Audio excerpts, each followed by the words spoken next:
Hello, Jamie and Giovanni and Over Me and Shelly Bean and Zach and Melody and Shaluna. And hi there, Devi and Blip Blob and Captain Recruit and PK Master. Hi there, Warren EXE and Phydro and Diamond Star. Hi, What the Devon. Hello, Bliff. More like Squid's cool.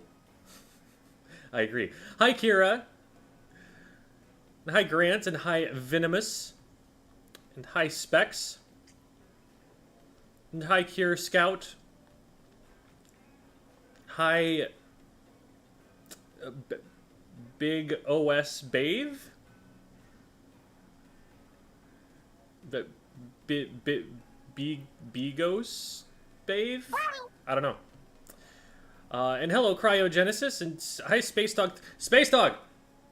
You need to DM me, find me on Discord somewhere, because I cannot message you. I've been trying to send you pings about this to remind you, and I can even find you in the, like, logging channel of the Squid School Discord server, but it's not letting me click on your name to send you a message, and I can't search it in the DM bar. So please, like, just reach out to me there real quick. Or at least, I guess at this point, just get in the waiting room, but also send me the replay code or whatever that you want to go over. Because I cannot find any way to get in touch with you. This happens from time to time on Discord. But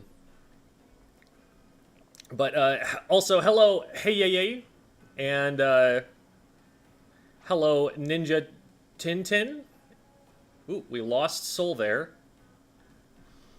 Hi, Sai, and hello, Toby Wizard. And hello, 3 Marie. There's Space Dog.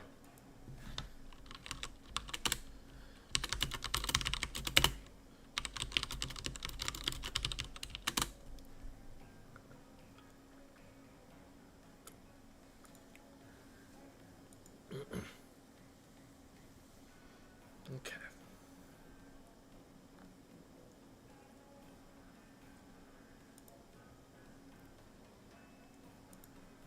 Check, check. Second check because I wasn't looking the first time. There we go. And here is Soul. Hello, Soul. Hello. Hi. Let me get give me your a second. I'm currently uploading the replay I want you to look at. Okay, sounds good. How's her volume, chat?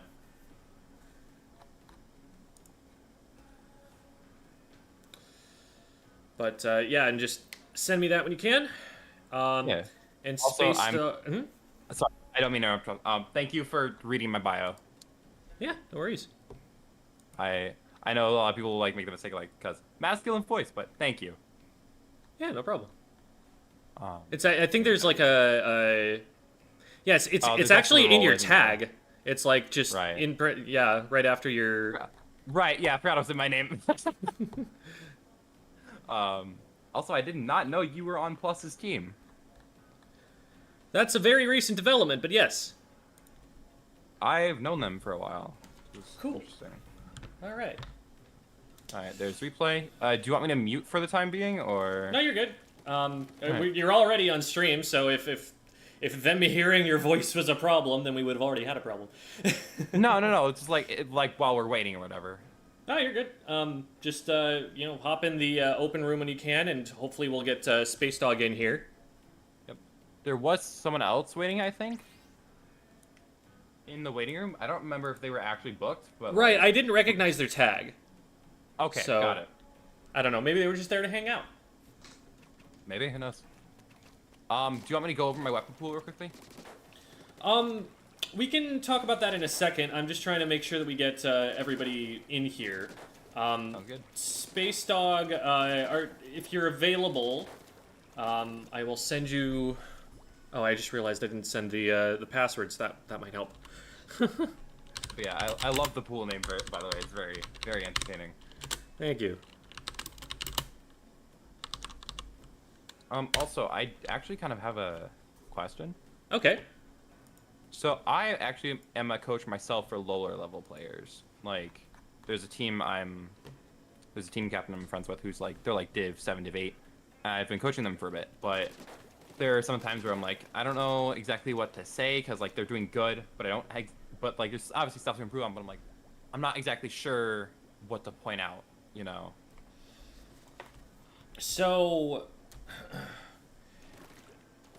I think what you're trying to get at is that, like, there are things that they're doing well and things that they're not doing well, and you're not sure how to prioritize, like, should I be complimenting them for what they're doing well, or should I be talking more about what they're not doing well, and, like, finding that balance?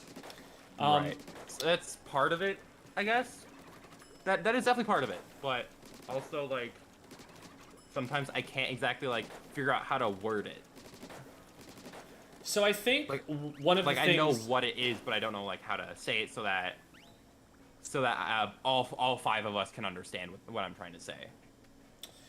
So I think one thing that helps here is having experience with what people tend to mess up and what the typical trajectory is. That's one advantage that you get as a classroom teacher from going from one year to the next. That the first year, you don't know exactly where those kids are at. Because even if you can, they're 6th graders, let's say, well, they may not be at the same level as the 6th graders from another school. So the first little bit into 7th graders. No, not so much that, because a teacher's probably not going to transition with them. More that when the next group of 6th graders comes in, now you know how it went last year. And you can tell, okay, so the previous teacher is preparing them on these things, these aspects have not been taught to them, and they're going to make mistakes here because of their, previous teaching lending them towards thinking in this particular way.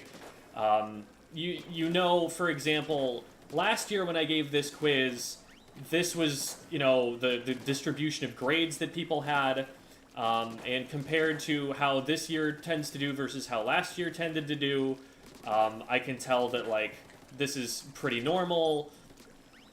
The experience helps a lot. Well, one of the things that enabled me to be able to do the videos that I do is not so much that I became a competitive player as that The amount of time. that I watched footage of people playing at various different skill levels. I went back and I took a Smurf account through C rank to X rank in Splatoon 2, and I went and studied all of those videos and wrote down, here are the things that people are doing wrong at these levels. Now, that's not something that you can exactly replicate either, in this game or for this situation, because we're not talking about, people who are B rank or C or A rank or whatever. But it's that kind of thinking where what's important isn't so much, like, you being good at the game as it is you knowing what's keeping other people from being as good as you are. You're like, what mistakes are others making? And in what order they tend to make them. Because early on, people will make one set of mistakes, and then later they'll do something else. And it kind of goes from there. And your goal should be to spot where your people are at on that curve, on that learning curve, and to give them the advice that they need to hear at that time to get them to the next point on the curve. Got it. To go that way. So you need a curriculum, is really what I would be saying in teaching terms. That, like, you want to figure out, like, what is an actual reasonable pace at which to learn these things. And from there, all you really need to think about is, like, if they're at this level, what is it they need to focus on next? What's the next thing? Not like what are all the things, just what's the next thing. Got it. Because I mean, I probably should be saying this is the first time I've actually coached a team, but it's really not. I have coached a team a while back when I was like, before Div 10 and 11 were released. It was Div 9 was the lowest, and that's when I started my coaching stuff. But at the same time, I also wasn't too serious on coaching. I was mostly trying to work on myself. But then I realized how much I tend to do well, because it also helps me learn as a player, like, what am I good at and all. Mm-hmm. But like, I started to coach this team and a few solo players for a while, and now I'm stuck. And now I'm just with this team, and I actually had a session with them recently. So this isn't actually the first time I'm coaching, but it's the first time I'm coaching seriously. Okay. Really quick, Devi, if you want to hop in here, we only have the 2 for now. The one other... Oh, wait, they're just typing right now. Maybe we don't. Hold on, I'll see what they say here. Same situation happened with them to an extent that, like, it was really hard to find them on Discord afterwards. I don't know if it's a privacy setting or what that makes that happen, but... It's possible it's private. Are you able... Did it give you, like, the you can't message this user because you either don't share... have mutual friends or share a server? Is that what it was? Maybe. I wasn't getting that text or anything. It was just like I couldn't, like the message button never showed up. 1 second, I need to send a quick message to them, so I won't be paying a ton of attention right this second. No worries.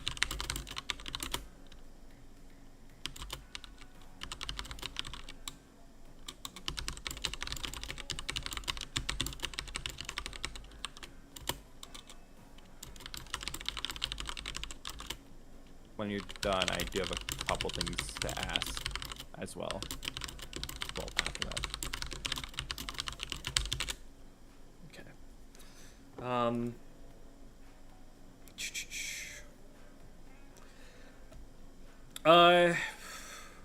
I'm gonna wait to see what they say to that, but ask your question right now. So the VOD I'm sending you is actually from practice, from my team practice that we had a couple nights ago. Okay. Is it okay with you if you, like, give a little bit of info on the other 2 as well?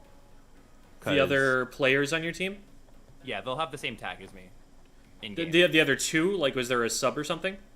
No, it was we only have 3 players on the roster currently. Oh, okay. Yeah, so this was just like... What was this, like, open then, and you had a rando? Yeah, it was open with a rando, yeah. Okay. If I like recorded it from the stream, I would have sent that to you instead, because there were comms as well. But I don't have an editing software currently, so I can't, like, just cut out the entire match from the stream and then send that to you. If you need names, I can give them to you, actually. No, it'd be better to have that context when we actually start doing the VOD review, because we're going to be playing for like an hour first, and only then will we actually be talking about it. So better to have it fresh in our minds when we actually get into it. Sounds good. Space Dog is now up here in the call. Baller. And I'm seeing if we're going to get... Okay, looks like... Still typing. But the other player for today may or may not be joining us.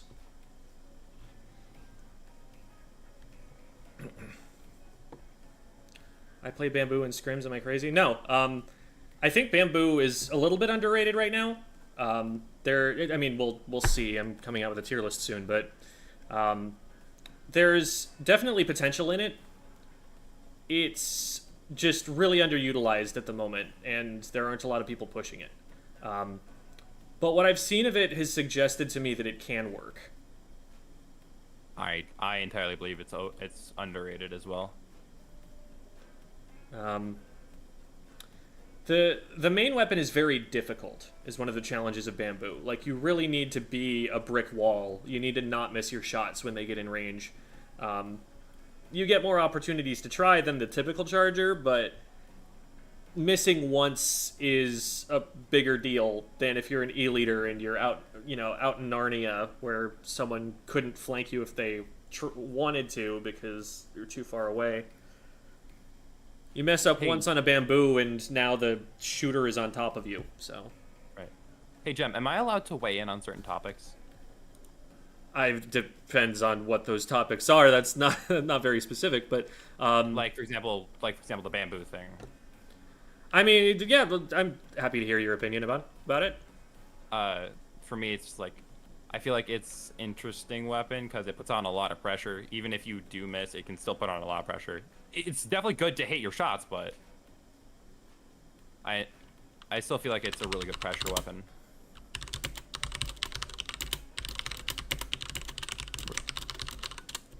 Okay. But I mean, that's for just me, so. for the time being, let's get one game going here, and then I think our third will be available after that.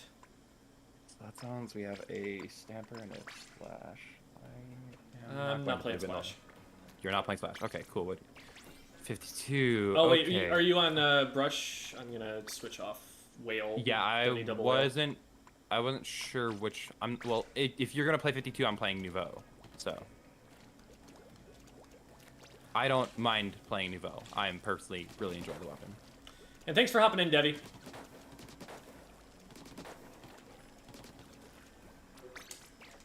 All right. All right, so you're gonna stick with that. Yep. All right, cool. Let's do it. I've been playing this weapon for 6 years now. It is quite the weapon. I know Debbie was sick recently, so maybe she's just not hopping into the VC to rest her voice or something. But Debbie, you are welcome to join us if you'd like. Hello, Devi. Hey, I will listen, but won't speak. So Yeah. I have just not a whole lot of voice. Glad to hear you feeling better.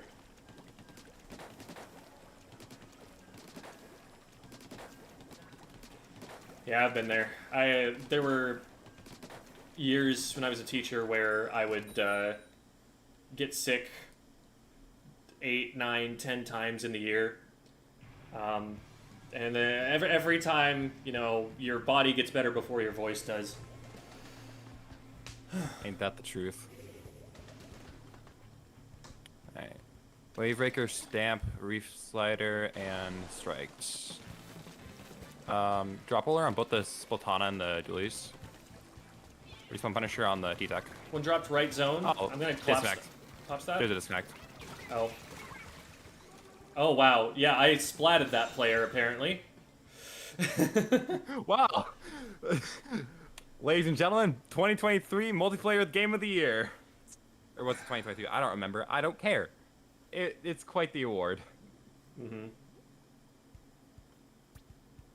Love this game. Did Chillfen show up just now only to witness this DC? That is amusing.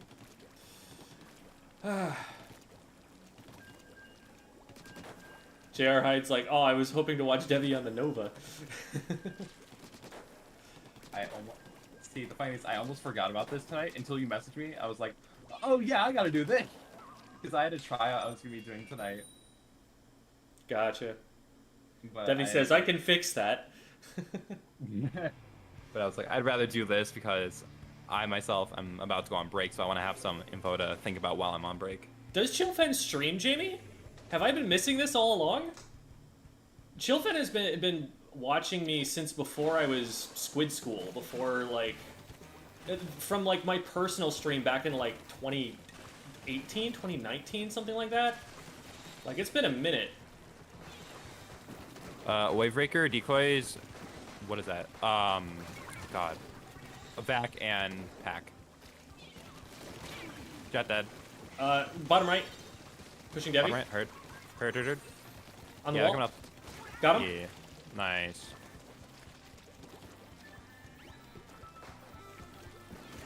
One on Flash wall. dead. Yeah, there you go. I can get the leader here. There's a jump. One dead, two dead. The leader's still up on the wall. Yeah, they're all jumping into that. Okay. He's gonna whale it. I'll try my ouchie. Drop into court. Or not court, blaster. Oh, hi there, Flash Blaster. What are you doing right next to me? I'm jumping out. I'm gonna try and get some whale here. This. gonna come up through trench. Try down. Nice. Got one more holding right side on there. I'm flanking the ramp. Like, yep. I'm gonna quickly wail for you. They they pre-fired me. They're on zone. Oh, dang. Jet. That's 3 down, just heavy.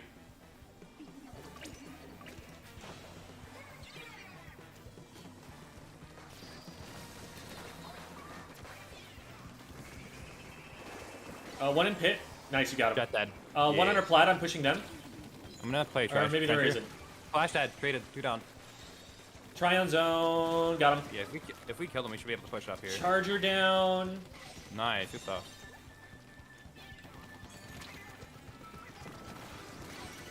Got one. One on Alright. ramp and one below us on Yep. left. Yep, heard. He's up. They got me. I traded. Nice. Got him with the suction bomb of all things. One on their plat. Got a charger and AC.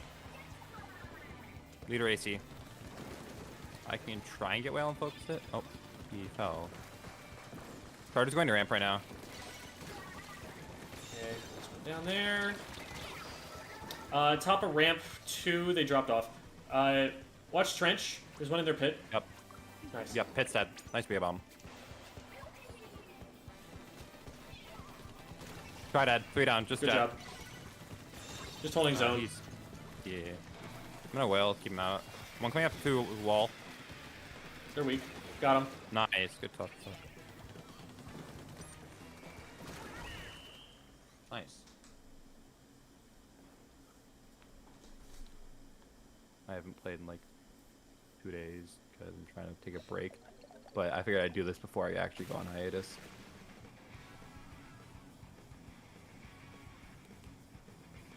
I am so stressed for this game.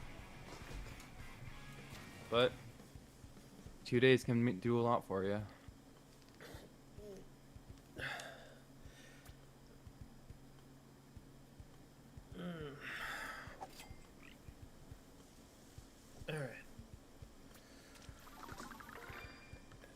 Waiting room. Okay, I'm gonna go and grab our third here. Is Zircon Monkey?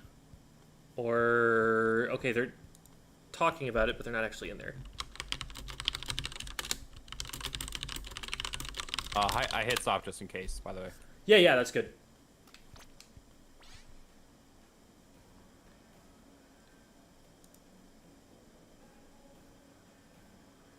Hello. Hi there. Welcome. Let me just close out the stream. All right. Thank you, Devi. It sounds like we've got our fourth here. Do you go by Jirumon? I go by Miles. I know that my username says that, but Gotcha. Okay. We'll use Miles then. Hello, Miles. Because you're Zircon Monkey and Jirumon and also now Miles. So making sure I got that right. But welcome to the squad. I'm gonna DM you the information on the pool and on the password. okay.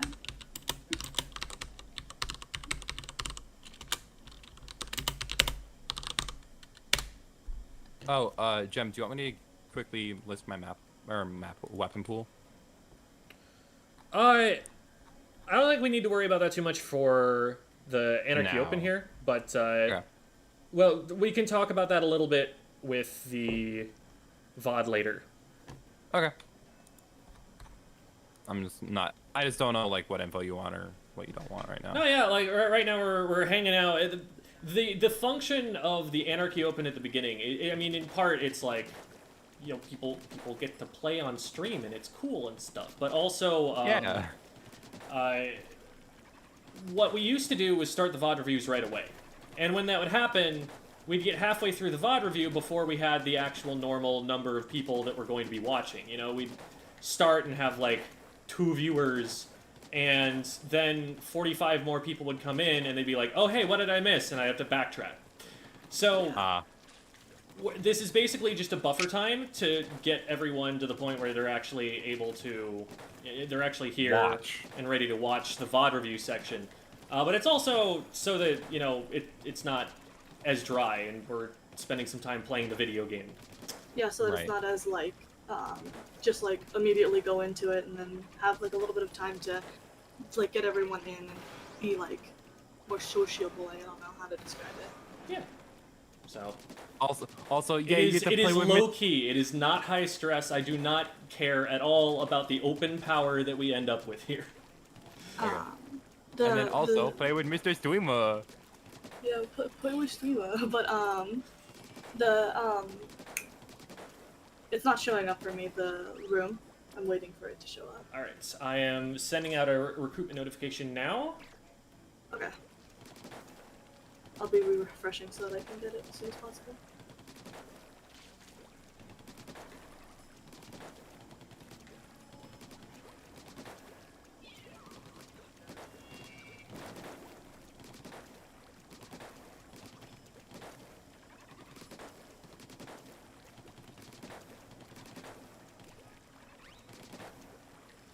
All right, thank you, Debbie. Bye, Debbie. Bye, Debbie. I love Debbie's name, Debbie Doobie. It's very interesting, but also very funny. I like it. Yeah, it comes from a teammate of Debbie's, Cookie. I used to play for her team as well. Cookie gives everybody versions of their names that are not their names. And hers was Doobie. Yeah. So like, there's a player named Sam, simply Sam29. Very like high level player in solo queue. Hits like 2800s, 2900s, something like that. And he became Sap. And then I became Jerry. My name is not Jerry. They're just versions of that for everyone that Cookie plays with. So. Where did Jerry sprout from? That's a good question. I'm curious on the inspiration to that because I don't think it correlates to Gem at all. Besides, like, the starting sound being J. Yeah. It's still not Interesting, showing though. up for me. The world is cruel. Check the spelling, maybe? Yeah, I'm checking the spelling real quick. Let's see. I'm like looking, I'm cross-referencing. No, it looks like it's right.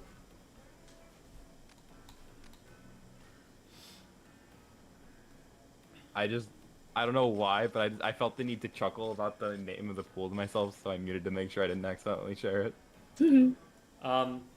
And are you, like, going in and out of the menu to check? Yeah, I'm going like in and out. Have you gone in and out of the lobby? I'll see. I'll go in and out of the lobby real quick. So, I mean, there is a refresh button, so you don't exactly have to leave the menu. Sometimes it helps to come in and out of the lobby. That's fair.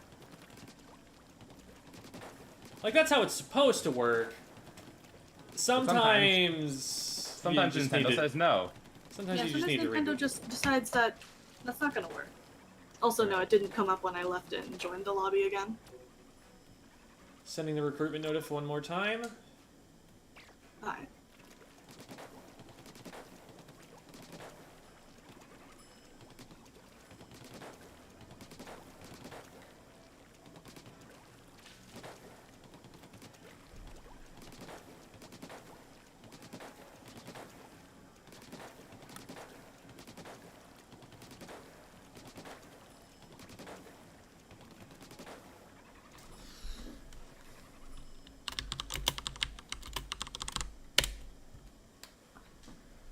If it's not working, I sent you my friend request. Just add me.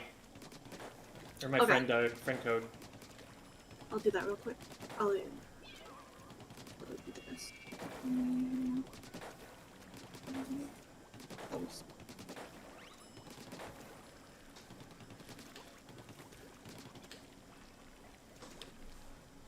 I'm kind of excited that Nintendo's adding like a tournament mode to PBs. I don't know how useful that's going to be, honestly. It, mean- It auto They records don't have 3 a plays. they don't have a so- great track record of making those kinds of things work well in other games. Okay. Like the Yeah, that's the true. quote unquote tournament modes that they give you in like Smash games, nobody's ever going to use those for a real tournament. So Oh, Smash doesn't actually have a tournament mode for that setting. It has a tournament mode, yes, but it's I an mean, online not thing. Smash Ultimate. They've made it for other Smash games before. Oh, yeah, Smash 4 was my first one, so I wouldn't know. I sent a friend request, by the way. It should. I accepted it, and I'm remaking the Alright. lobby. All right. Oh, I mean, we were still here, but okay. Oh, I thought I would have kicked you out because I was the host, but I will No. go and find you guys. Yeah, do you want me to... Yeah, no, oh, hang on, let me send out an invite. But yeah, if the owner leaves the room, it just transfers the ownership There it to the is. next person.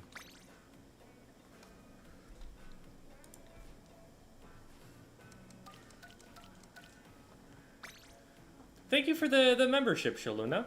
Aw, they just say you're the best, Gem. Thank you. Yeah, wholesomeness, yay.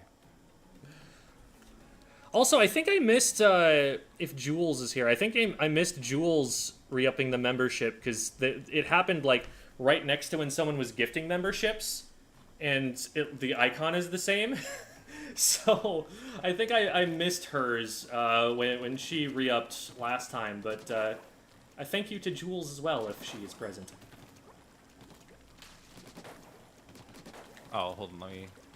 Oh, I know, you two out of each other. I don't need to send out another invite. Right. Me. It's in the DM, and not to be read out loud, because then Yeah. 100 Do not people want will to read hear out it. loud. Hey, we did Yeah, it! it's Okay. It's We totally 5416. Oh boy. Oh boy, it's the pass. Now they know that it's not. Now they know it's not that one, and their process of elimination has one fewer. Yeah, now the they have bots to go that through are every single number combination except the for bots that are brute forcing it are gonna figure it out faster now. They'll know to skip that one and go to 5417, which is the actual. I mean, what? I mean, guys, nothing was heard. We didn't say. Yeah, right.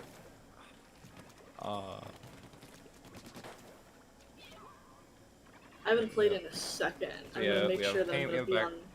Like I'm we gonna have be in paint. focus mode though. We have paint, we have range, we have aggression. There's one thing we're missing here. That's what we're missing. Actually, no, I'm gonna stick with not this kid. Splat zones, okay. Alright, cool, sport. Let's do it. If it wasn't obvious by now, I'm a flex player. I spent time to 1-star every single weapon in the game for no reason, but just for those Sheldon licenses, I have way too many now. Yeah, that would sound about right. Yeah, and sometimes I have to brute force it because it's just such a I don't know how to play it at all. So I'm just like doing a bunch of rounds and brute forcing. Okay. Funny. Alright, so they have Shark, Booyah Bomb, Storm, and Strikes. Self jump on everyone except Apples. Why do they have intensify action? Is that a thing on Dapples? Why? They don't. They have a Oh wait, main of it. no, yeah, they do. I thought for some reason I was thinking LDE when you said intensify. I don't know why. Yeah. One flanking left, Splash. They're striking. Oh, okay. I should not have taken that fight. Careful. Shoot. Dead to All him. good, all good? Your last gem. Yeah, Yep. your last. Nautilus got me.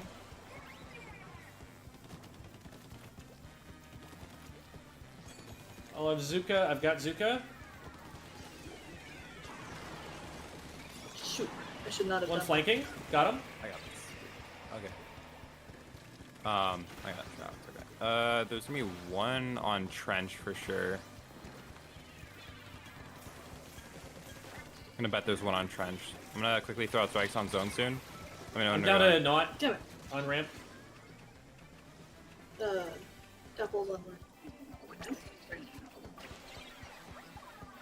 They're 2 down. Let's try and get zone. Just paint. Yeah. I'm trying, but I'm weak. Okay. Pushing bottom left here. They jumped. Yeah. Got the Each shark. other. Nice. Nautilus weak. low. Nice. Dead. They're 2 down. Be careful for bombs. Nice. They're both ramp.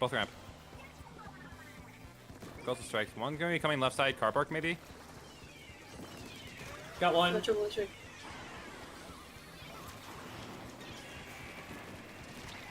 Dang rip. I got Oh, hit by a bye-bye. triple ink strike inside of the triple ink strike. Where? Up below? Okay. Got him. Yeah. Nice.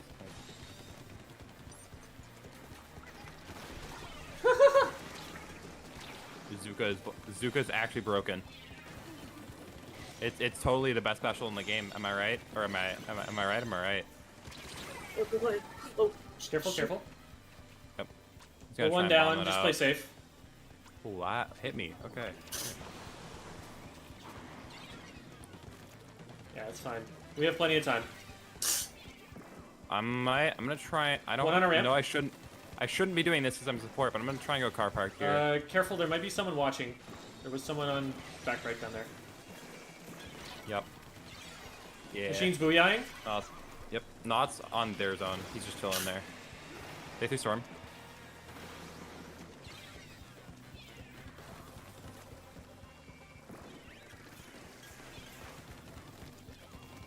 Two on our zone.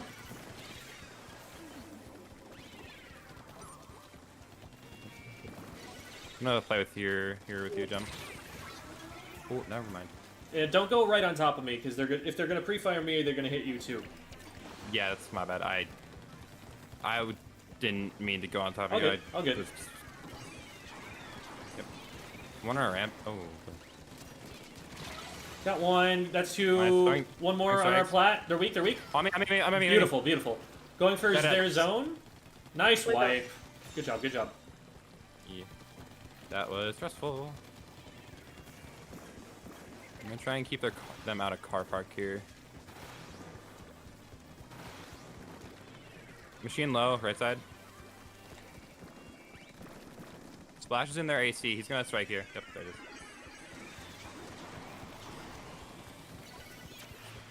Splash on you, Jiro. Or Miles, sorry. We don't have zones. Yeah, I can try and paint here. Oh, I traded with the devil. I got some. One of these days I'll hit shots. There we go. Nice. Right, felt that one. Nice, good shots. Striking. That was a waste. I don't know why I did that. I'm not in range for that. Yep. Not got me. Keep zones. Keep zones. We're close to lead. Yeah. One trench. Splash, he's going around to our zone. Our zone.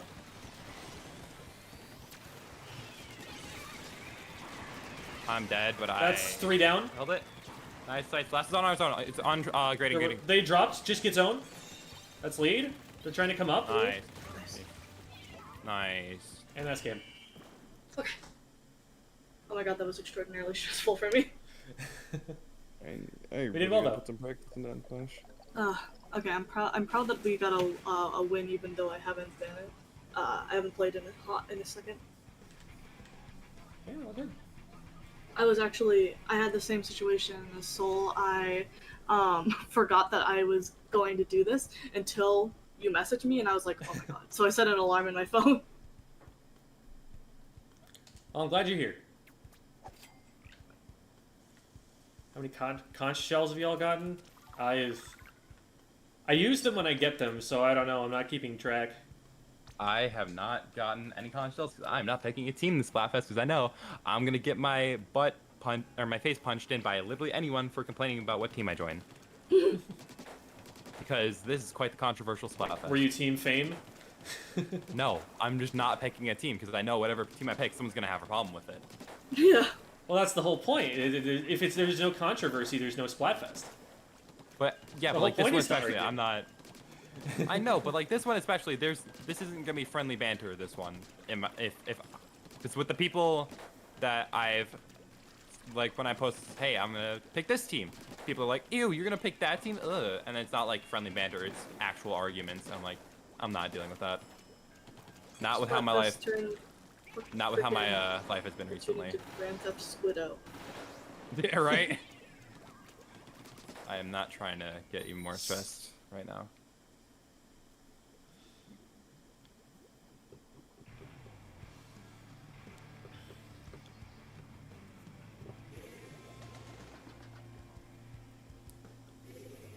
Alright, let's do it. Did someone just Missile- learn about the shells? Did someone just not know about them before and was not using them? What?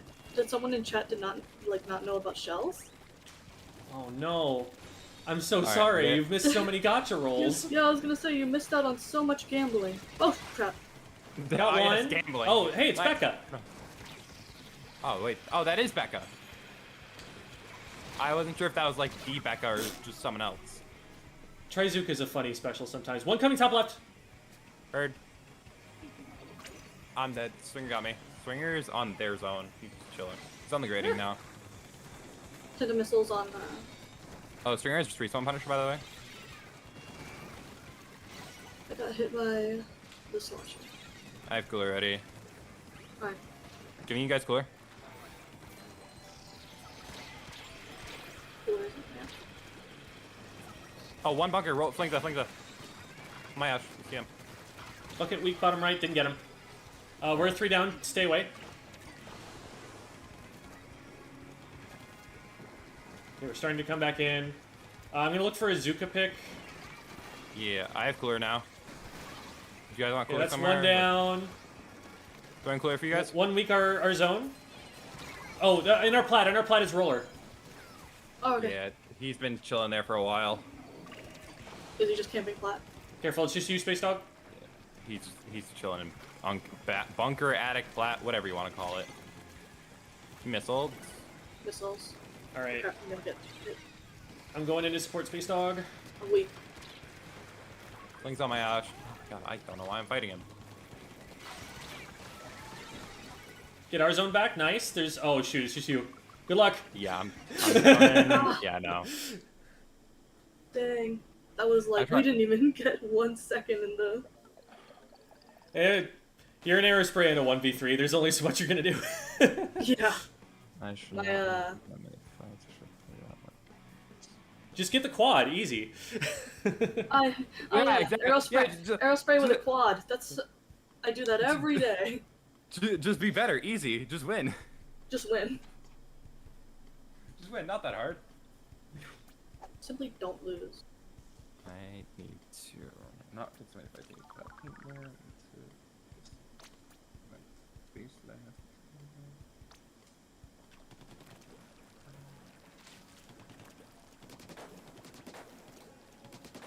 I'm not gonna play cooler actually. I'm gonna play decoys. I need to get more used to callouts because my brain, I'm so used to like zoning in when I'm playing alone and like not saying a singular word that I just start to zone in during games with other people and I'm like, oh no, I can't do that. I need to talk. I need to say things.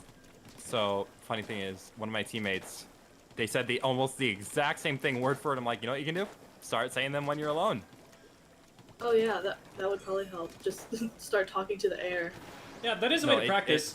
I will It say is that actually- that like if you're not planning on playing in a coordinated setting, like if you're not Then- planning on finding a team, it may not be a necessary skill to develop, and it is something that like other solo queue players are benefiting from, that they don't have to talk to their teammates, that like they'd like to if they could, but since there's no way to do it, they don't have to focus on it.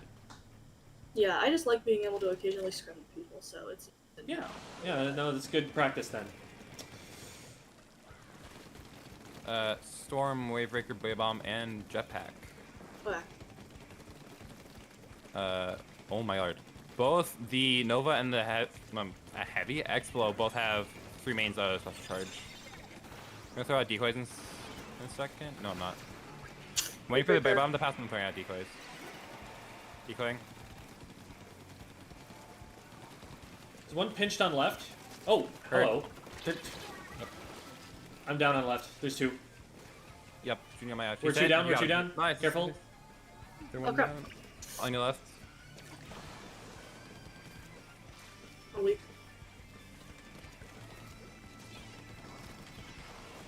Jetpack. I'm in behind them a little bit. I'm just gonna try and chill here. Let me know when you go in. Zuking. Oh, they got me on their right, our right side. I should. I'm gonna force them off flat here. I'm forcing them off flat. Wait, Careful, it's 3v4. Yep. I'm done. 2 on my ouch, elbow.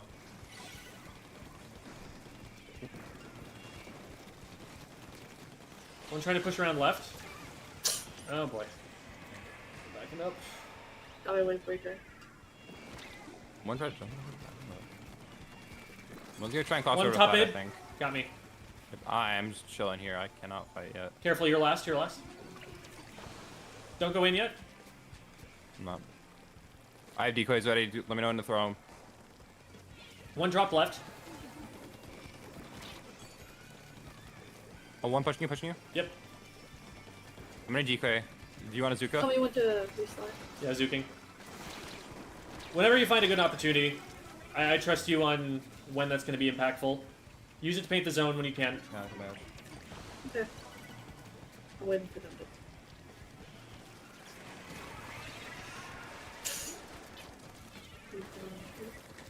And I've got their attention on right. I'm down. I can't. Yeah. We're about to get by them.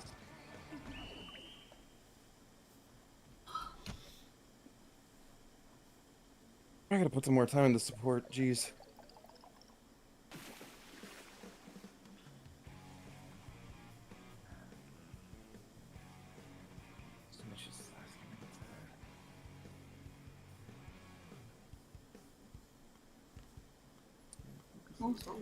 Who doesn't talk to the air when they play this game? I mean, there are definitely some people who will become staunch critics of their teammates or opponents when Yeah.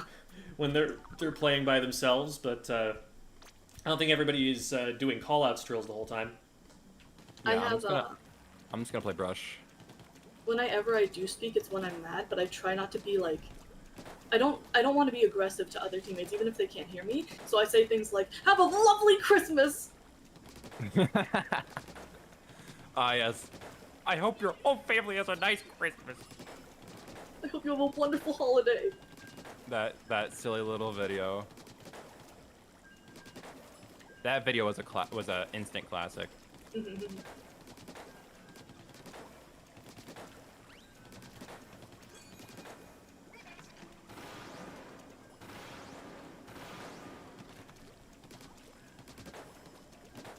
Wait, I'll be right back. I'll be quick. All right, I hope so. Sometimes I've made my friends worried because I'll be like, "Okay, I'll be right back," and then I get there right as like we're all like appearing on the little boxes. I don't know how to describe that well. As we're all spawning, and I'm right there, and I'm like, "Okay, guys, I'm back," and they're like, "Oh my god." I think they're supposed to be espresso machines, right? Oh yeah, they are. Sorry, Okay, I'm here. looking at them. I'm here.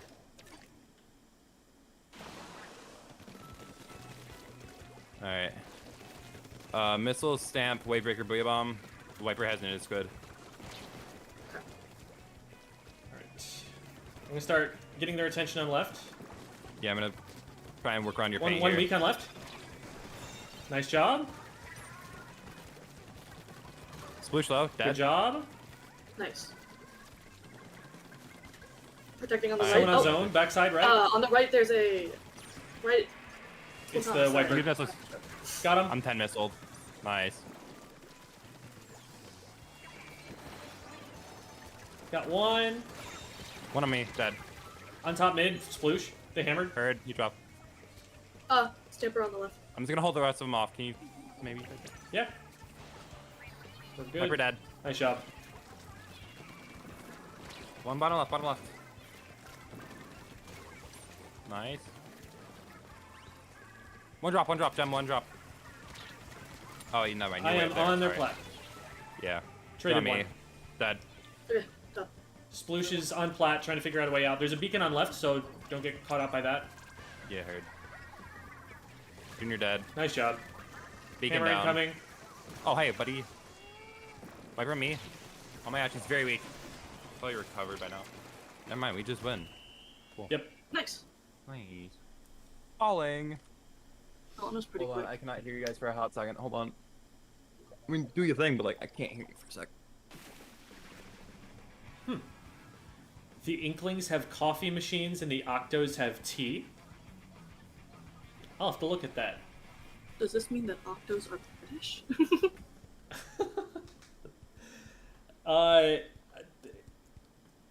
Contrary to popular belief, it's actually more than just the Brits that drink tea. I can't believe it. I never thought that they would. I thought that it was only British people. I say as I literally have a tea beside me. Okay, apparently I lied. My headset is very loud. What did I hear about tea and coffee? So apparently, the Inklings have coffee machines and the Octolings have tea machines. What's the difference between the visual? Is there like... I don't know. That's what I heard from chat. I'm gonna look now and see if I can spot a difference. Well, I wonder if it's just. It might be just a joke, Oh, I get it. Okay, so they're referring to like the level things, I think, in the story mode. Oh. I could be wrong, but I'm pretty sure that's what they're referring to. Oh, The so tea the kettles, tea yeah. kettles. I think they may have said Octarians the first time instead of Octolings. Oh, Oh, Tuesday. yay, blob. Okay, Got leader. nice. All three on their zone are great. And quad. Nice. Nice. Yo, get the clip. The clip. Clip Sorry, from was my epic kill compilation. Right. Sorry, was that too aggressive? Flat. E-liter, or not E-liter, Charger and AC. Hi, buddy. Oh, not work. Oh, don't undo zones, man. We'll get him eventually. I'm dead. No, we won't, because I got sniped. Oh, nice shark. One bottom left, pit, bottom left. Not copper, sorry. Okay, fell. Oh, one coming off car parker in a sec. Oh, you see me. So glad they buffed. In Who's weak? trench is blob. Oh, two my Blob out, weak. weak. Nice. I got Nice, good done. Come to you, Miles. Come to you, Purple. Mr. or Mrs.? Which one do you prefer? either one. Just pick one. Ah! Okay. Hello, Mr. Morales. Oh my god. Okay, Nobody sorry. has done that joke before. No, crap. That difference I don't ignore that. That was my alarm. I was like, someone's phone is going off. Everybody in this stream knows exactly what they just heard. Yeah. I picked Pearl's metal song because it always wakes me up. It is good. It's a good song. Hey, buddy, you wanna die? I mean, Aw, these effing they- dudes do be effing sleeping. True. You're not wrong. Oh, Charger AC. Yeah, I need to be throwing out mines. What am I doing? I have preached day in and day out that these are the best sub on Rush, and I just forget to use them all the time.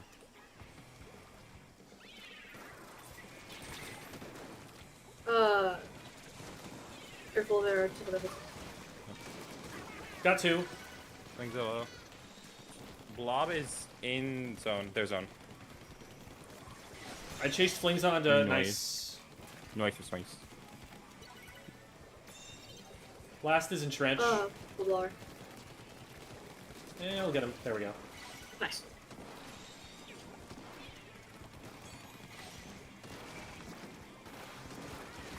Oh, nice shot. They dropped Flings into. I They're in our street. could not see him. Don't drop down for it. Just see if we can Get him out. Careful Oh, I'm shivering dead to the through strikes. in the on flat. Yay. Strikes. You're first up, Soul? Yeah, Oh, I'm chilling. Gearmon's out there too. I'm just gonna chill here. I'm chilling. We have plenty of time. I'm just gonna wait here. Missile. Missiles. Weak. Leader down. If I can get my hammer. Thanks.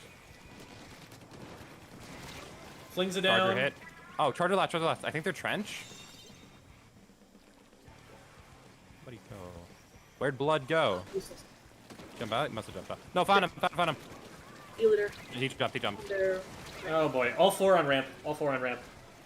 Hey, would you look at that? One coming up on Space Dog. There's two. I'm just gonna wait here for them to push up. One right on their zone. I don't think they know where I'm at. They are definitely gonna know where I'm at now. I'm waiting for their wavebreaker to go, and then I'm gonna go in. Missiles. Flings a low. Charger down. Oh, about to die. I'm getting zone. Just flings it for weak. Nice. Dead. Where's Blob? There they are. Blob is over there. Okay.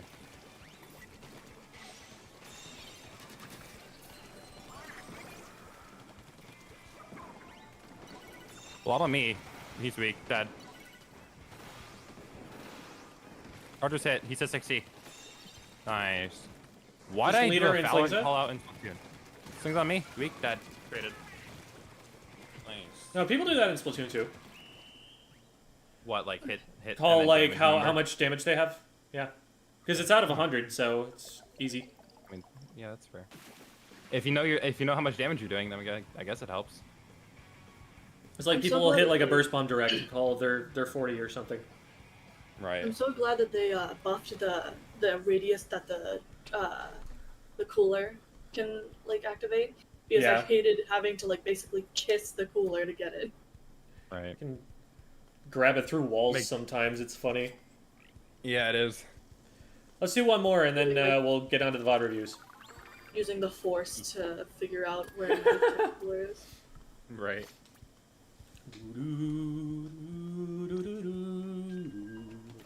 As it floats slowly over to you.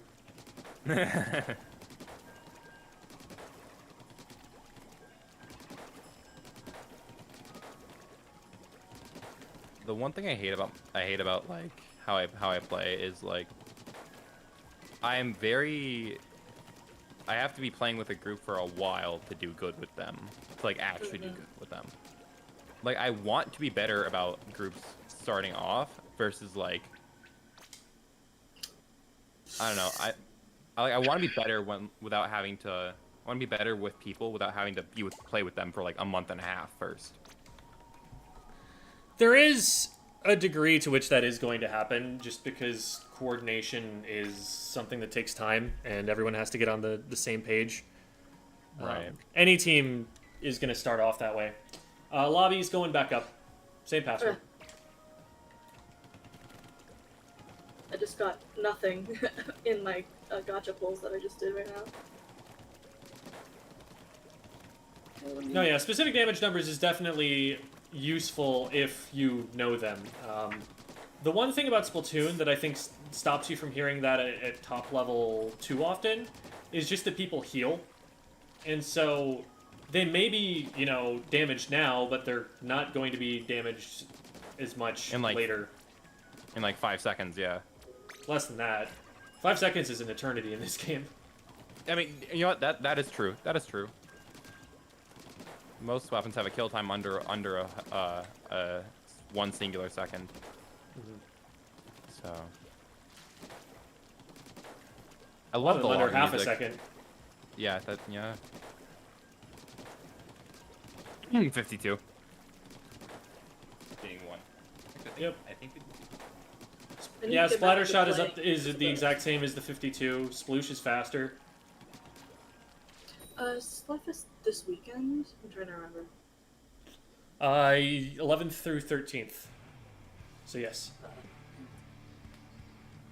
Well, Okay, looks like I'm going on break until the 14th. Because I do not want to play this Splatfest.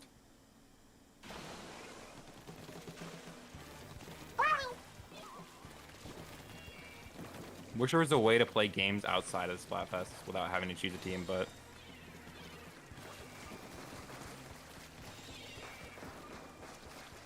Watch out for bombs. yep. God, there's so many. Shoot. Okay. Space Careful. Dog is. We're two down. We're two down. Paintbrush on me. He's on his own right now. Alone, entering black. Right now. I'm dead. Paintbrush in our court. They're on like the little unit there. There's someone behind me. Oh, there is. Got him. Nice. That's up wave breaker.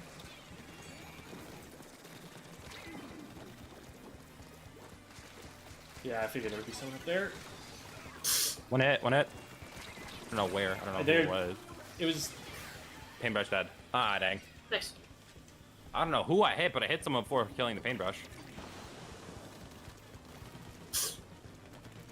Bamboozler on ramp.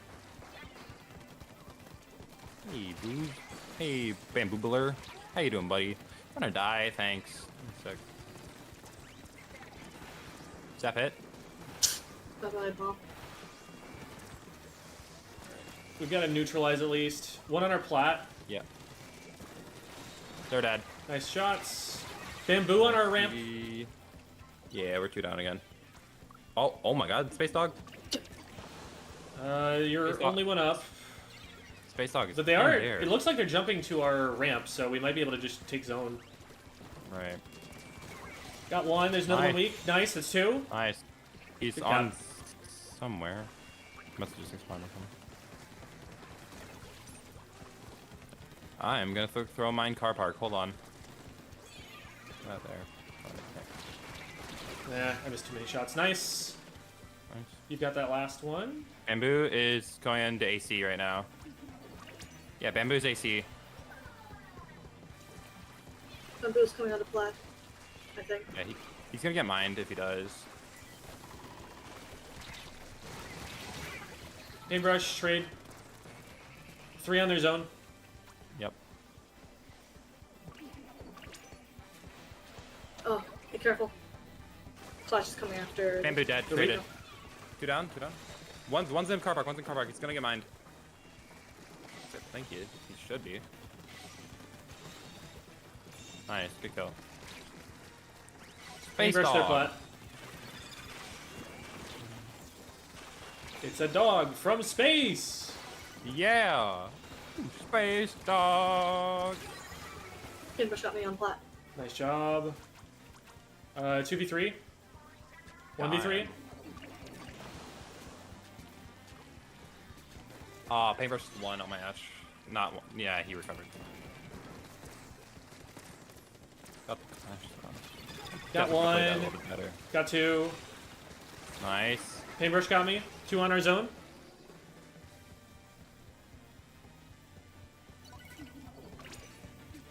Paintbrush weak. Well, Bambush got me 3 on on my jump. Bambush Got on 1. ramp. I'm down. 2 on zone. Why can't I hit that? Huh? Yeah, Paintbrush is just rocking us silly.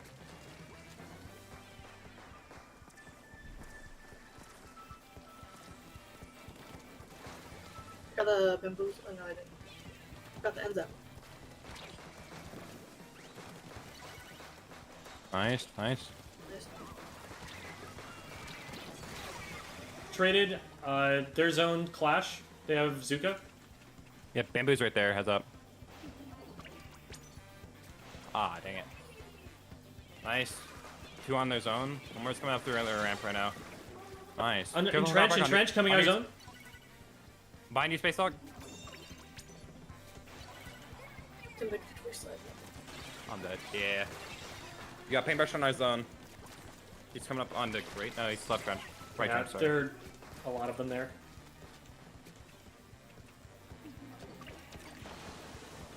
Oh, everyone. Nice combo. Zap dead.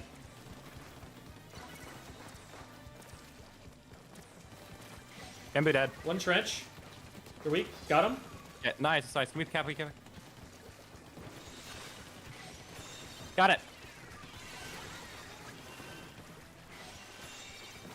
I'm dead. Got one on my ouch. They waved on their zone. Nice. 2 on the Nice. ramp got me. Yeah, they're going over our zone. Choose Our ramp. zone. Ah, that's right.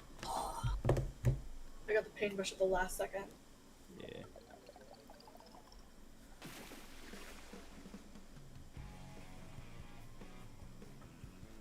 All right. I'm gonna go grab a drink of water, and then we'll start off here with Soul's VOD review. Alright, I think I'm you gonna want me grab to- something to drink real quick as well. Should I stay in VC or leave? You can stay in VC, yeah. Okay, sick. And everyone who's not in this particular VC, like, feel free to stick around in the VC. Just like there won't be a lot for you guys to talk about until it comes your turn. And make sure to menu so that I can leave the lobby here.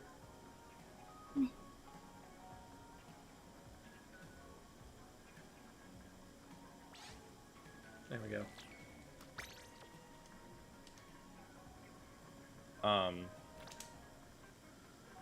Do you want me to wait until you get the VOD up, or do you want me to go ahead and tell you who they were, who my teammates are? I can, let me get this up and go get a drink of water, and then we'll start talking about it. Sure. I'm also gonna go get some water and potentially a snack. I'll be right back. Sounds like a plan. Oop. Oh my god. There we go.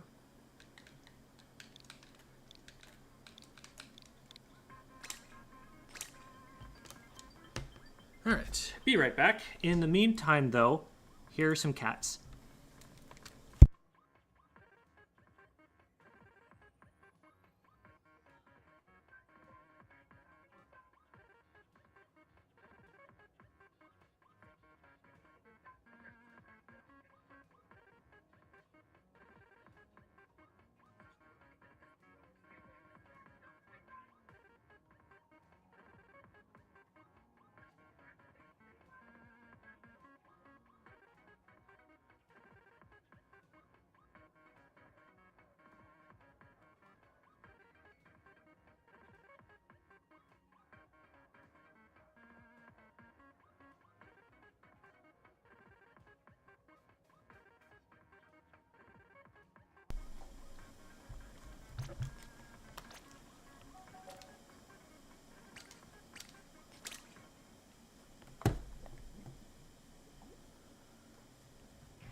Hey, Jem, I don't know if you can hear me at all. Yep.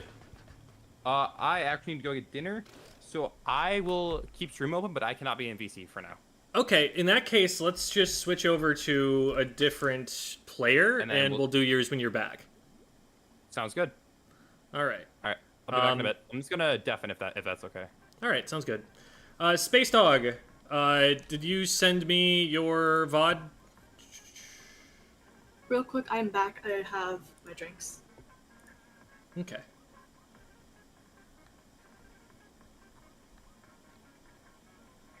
I've got the Reef Slider drink, the Yakult.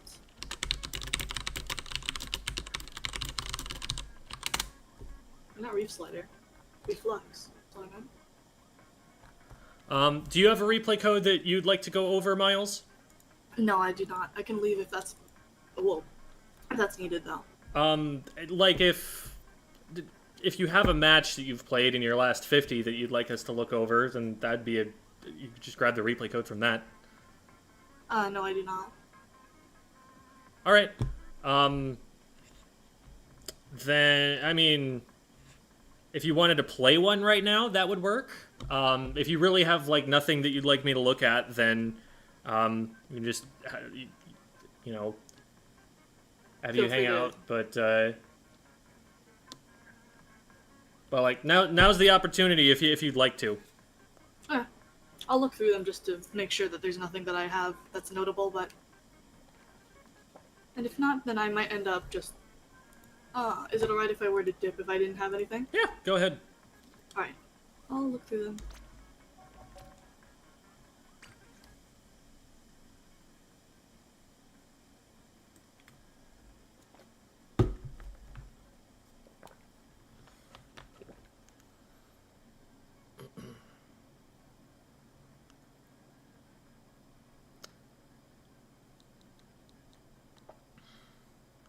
Okay, here we go.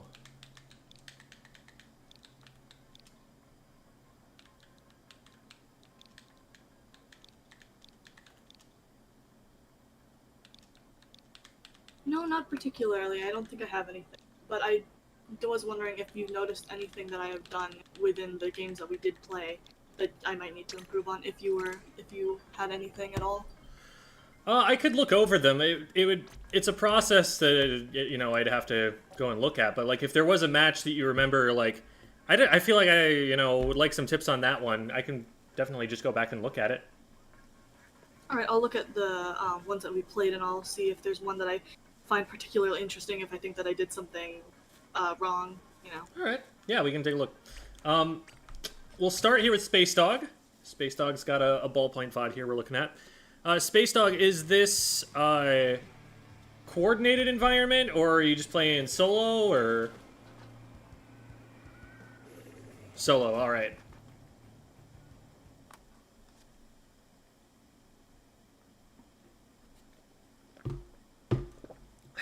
Alright.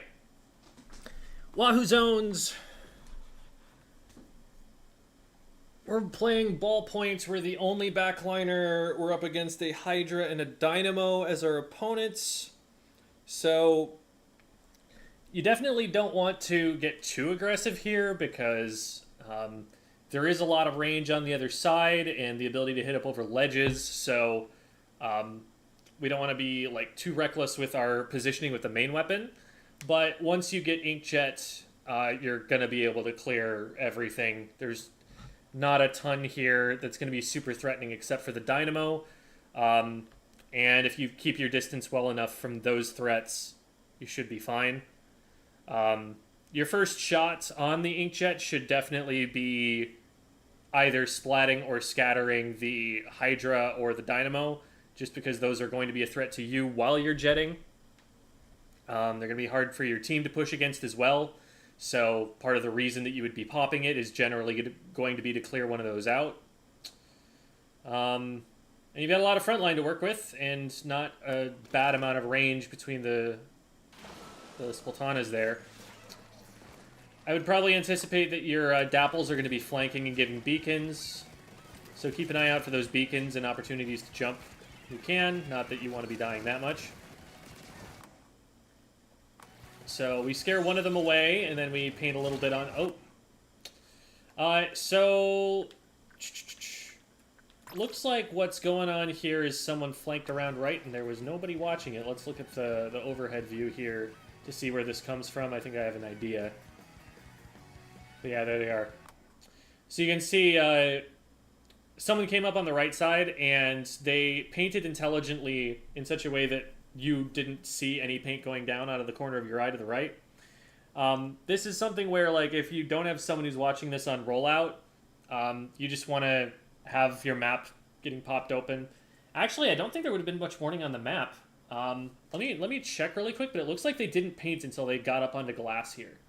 So that might be what's happening here. How did they roll out? Did they just walk through the... Oh, no, they hopped across from there. Okay. This is actually a really common frontline play. This is something a lot of splashes like to do because it gets them on top of this back wall here where they can crab and see everything. And it looks like they actually were here for a little bit, so... at some point, there's probably a map check you can make that catches this. Totally understand, like, looking over at what's going on the ledge over there, because that's where your Dynamo is. That's kind of what you're worried about, but if there hasn't been anyone over here on this right-hand side, like, you got to be a little bit careful, because that means that early game, not a lot of paint on the floor, there's not going to be a lot of warning when someone shows up here. So, hop back over to you.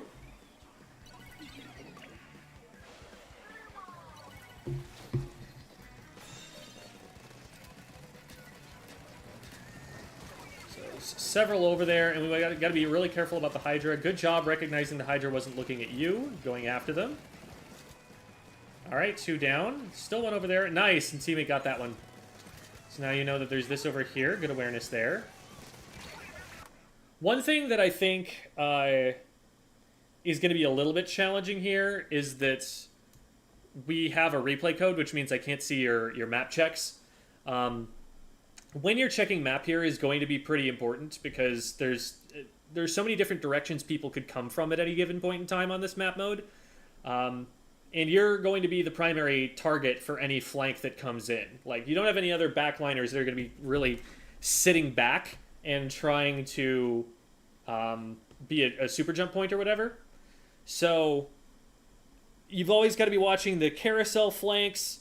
You've always got to be watching anytime you're near the glass that someone's not coming up the wall. Any of those areas that frontliners will try to be sneaky around should be like kind of constant sources of concern. Let's see what happens in this death here. How this could have been avoided. So you got this player back here. They splat you. I'm surprised you walk back towards them. Do you think... My guess is that you saw the hammer stop for a second and figured that they were going back the other way. But it's like, you can absolutely challenge these from the front. You just kind of need enough time to get shots on them. And there wasn't that amount of time yet. Like, to someone who doesn't play Splatlings, that might look like you just kind of walked into the hammer. Like, it doesn't take a very long time before you actually just win that engagement. But it was a lot closer than it may look.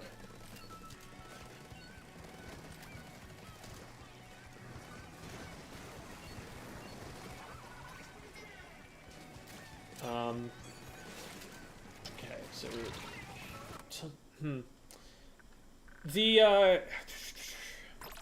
I think the biggest thing here is we just keep getting caught by something that we didn't notice. It's like we're seeing, you know, Dynamo and them there, and then that threat gets taken out. Actually, no. Somebody else is still there. That we saw movements in the yellow ink as we were turning away. We're looking over here at this way. And, like, this whole time, notice that the Hydra that gets us is on the screen. Like, we had a whole bunch of time to spot them while we were looking around over here. So it looks like our attention is just being pulled in a bunch of different directions, and we're not staying in any one place long enough to spot all of the threats. So, like, we see movement of yellow ink over here on the right side, so that tells us there's still someone over there. And then we see the Hydra over here on the left, and now we know where everybody is. And that the player on the right, turns out that they went down. So, like, all of the information that we need about the enemy players is here on our screens. But we're maybe, like, trying to move our aim too fast. Like, we're moving to look at the next place we're going to move to. Without taking everything in along the way, or maybe we're tunneling on an idea that we have of how we're going to push in. But I'd say so far it's mostly just a matter of spotting a threat and keeping a safe distance from it. So we lose a teammate, we lose two teammates. If this teammate goes in, we're probably going to lose them too. I don't like how deep they are right now. This is not a good opportunity. We need to push. Yeah, they make it out only because your teammate on the left went down, and that let them get away. We probably don't want to be showing ourselves yet. What we're looking for right now is a really powerful inkjet. We're looking for a situation where our team is actually back and able to follow up, and we can move some of these players out of the way with the inkjet so that our teammates can follow up. Like, let's say you've got both of the remaining teammates behind you right now. You can just go over to the sign over here on the left, the one that shows when the bridges are going in and out. You could use that for cover, pop the inkjet there, swing out to the right side around it, and just hit a direct on someone. Ideally, the Hydra or the Dynamo. And now it's an even game. Enemy team is going to scatter over on that position, and your team's going to be able to follow up. Problem is, your one teammate is down in, like, right carousel or something right now. and then the other one's respawning. So there isn't a lot that's going to happen if you make a play like that right now.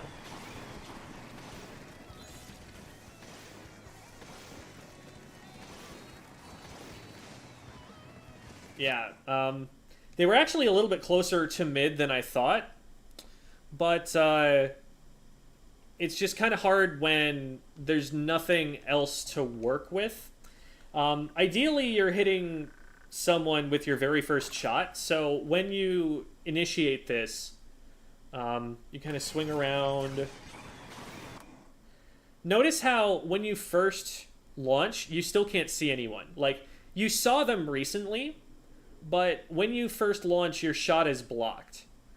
And as soon as you expose yourself to the enemy team, you want to know exactly where someone is and you want to be directing them.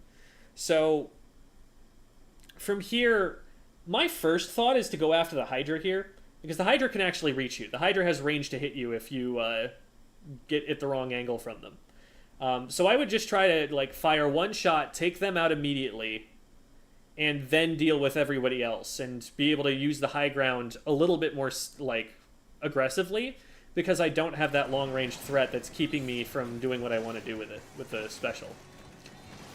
Because they're here the whole time, you kind of have to waste half of your Inkjet's runtime just because you're worried that they're going to hit you.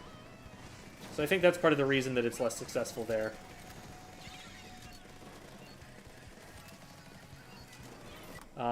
My general rules for Inkjets, in case you haven't seen that video I put out on the subject, are make sure that the jump point is hidden, which it sort of was.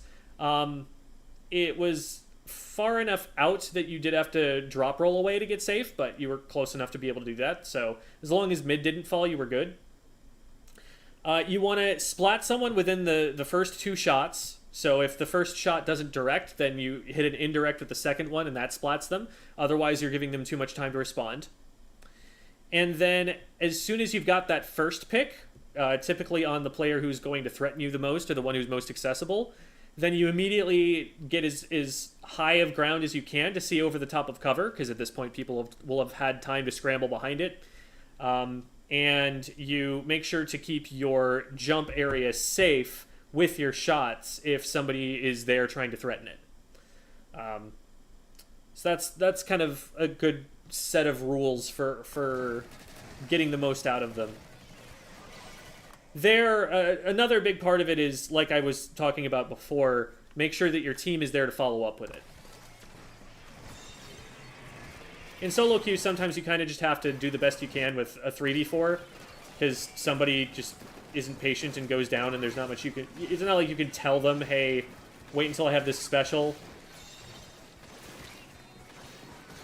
Good job using the splash damage there to get around the tacticooler. Good recognition.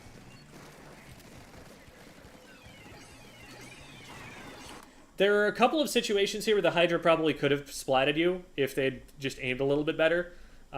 We're playing kind of fast and loose around their range. You basically just don't ever want to be in their range if they're looking at you. Just always get behind cover and deal with them when they're looking someplace else.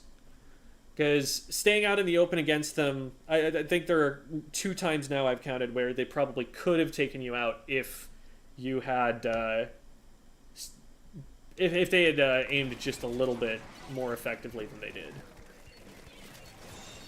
Woo. And there again, that same flank was what caught you on your very first death. They came up on the right-hand side again, and we still weren't looking for it. So again, that's something where we want to be like map checking to make sure there's no paint underneath.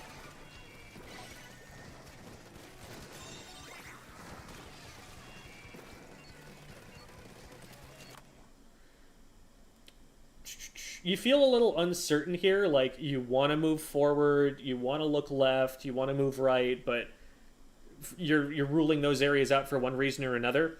Might be a good time to just collect some information. Spam painting is a good thing to do, and to try and collect that information. Nice. From here, you're in some trouble, and yeah, Inkjet is maybe a way out, actually.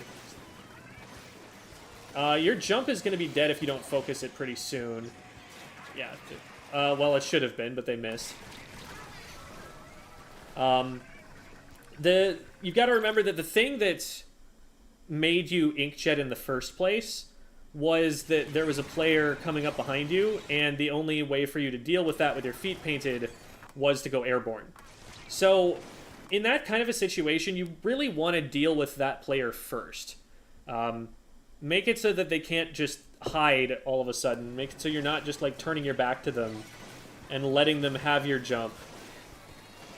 Because you get one, and you do have cooler, so it's not, oh, okay, you don't have cooler anymore. They have cooler. So actually, this might not be a favorable trade for you. See, they're already spawning back in and jumping. So the priority with the inkjet was to secure the safety of your jump and give your teammates time to move in. But because there was someone on the left side and someone on the right side fighting at the same time, they didn't really get to move across mid and help you there. I think if you take out that player on left, now the entire enemy team is only on one side of the map. That's the only side they have to focus on. And they can find cover from the enemy team if they're only coming from one angle.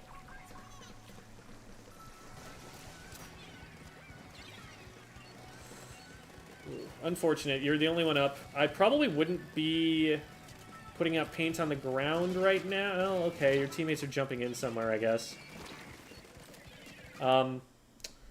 If your teammates were just swimming back in, which is probably what they should be doing, dropping down that early would be very unsafe, because the whole enemy team has nothing to do but be looking at you. But I guess they're jumping in on the right or something, and so you're trying to move up to support that. Good job putting inkjet shots into that. Yep, excellent, excellent. The inkjet is very, very good at shredding Booyah Bomb armor. It only takes like 3 shots or something ridiculous like that. It's very fast.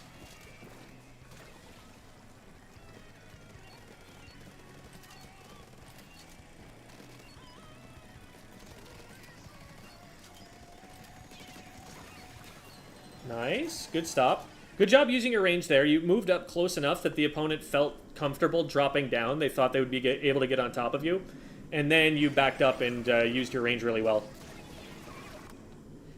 It feels like you're trying to poke around this left-hand side, but you keep backing up because you're scared of, like, getting caught or something. Like, just paint out underneath that area. Make sure that there isn't actually someone over there by putting paint on the ground. And then I think you'll get the information you're looking for to make this a lot more safe.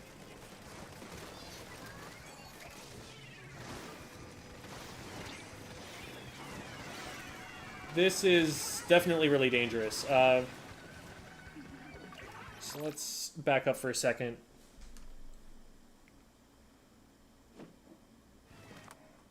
Oh, shoot. I'm not sharing my screen, am I?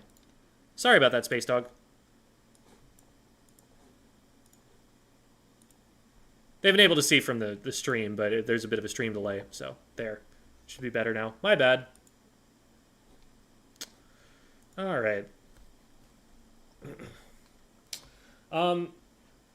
So from here, the way that the camera is being used right now is preventing us from seeing the right side of the map, which is where your teammates are looking and shooting, which is where your opponents are looking and shooting. Like, there have been a couple of indicators here from where people are looking and where shots are being fired, that the right side of the map is where the action's probably going to be in a second.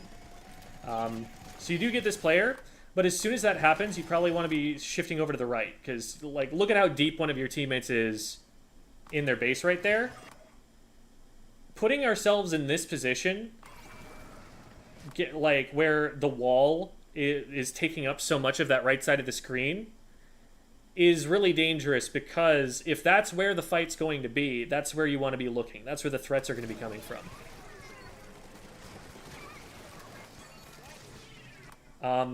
The inkjet spot there is really awkward because, you know, it could work if you were trying to push forward with it and get over the top of this wall, but because we've retreated with it, this wall is just in the way, and we don't actually have a good angle, excuse me, on a lot of these players here. So we end up missing the Hydra here, and the Dynamo ends up going after us. Like I said before, it's really important to be hitting the first shot or two, And, like, you know, it sounds maybe like I'm just saying, well, just hit your shots, forehead. What I'm actually saying is, like, plan to have a target when you inkjet. Like, from here, who is the target of this? Who is this being aimed at? You're not going to be able to launch and immediately fire a shot and hit someone right away. And if you're not going to be hitting someone right away, they have time to move into some place where you don't want them to be. So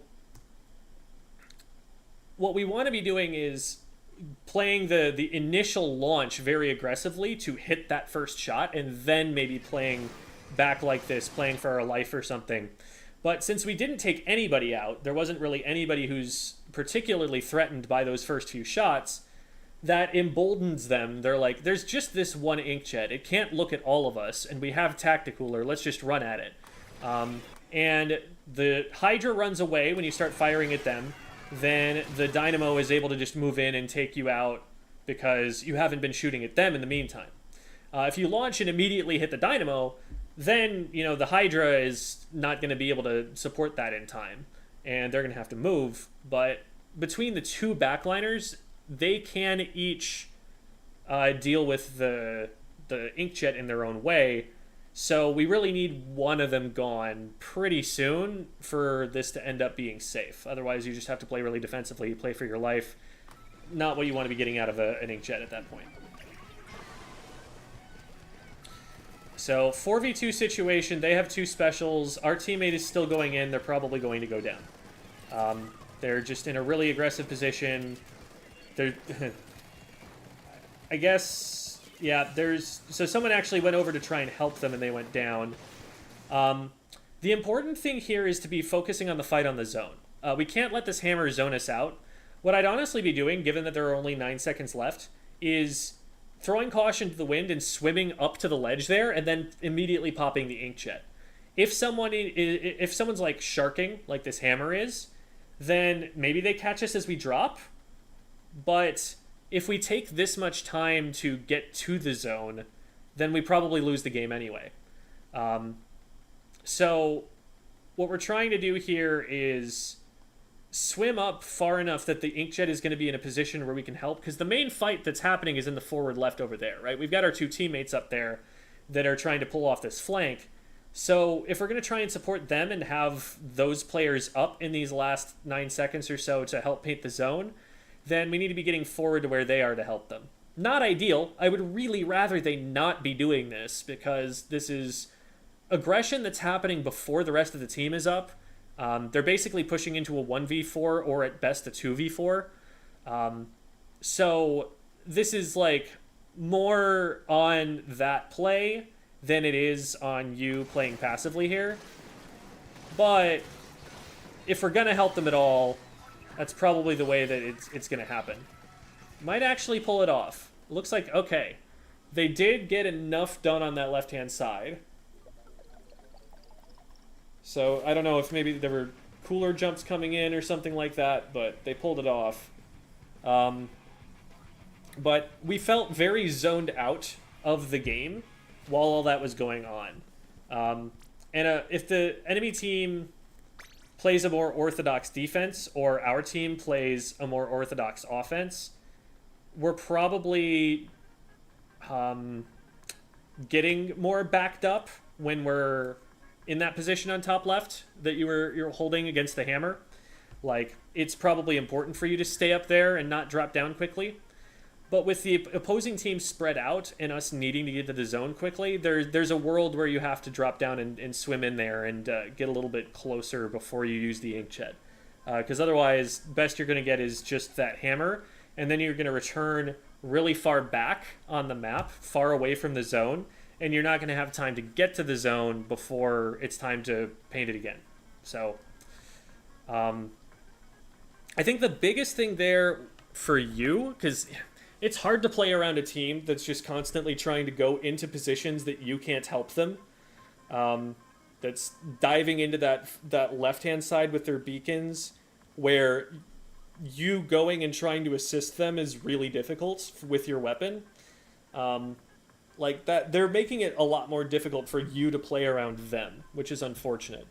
But the big thing for you that I would focus on is just, since you're going to be playing independently, like, you've got to be constantly on the lookout for those flanks.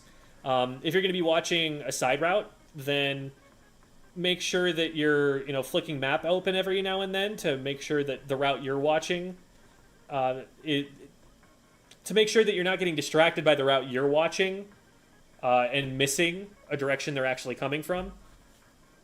And then with the inkjets, to use them in a way where you've got the open sightline you need to hit someone in the first 2 shots, that you have a target in mind, you've planned this out, it's premeditated, you've got that person in front of you, and you know where they're going to be, and you know they don't know you're coming yet, and then you fire that shot.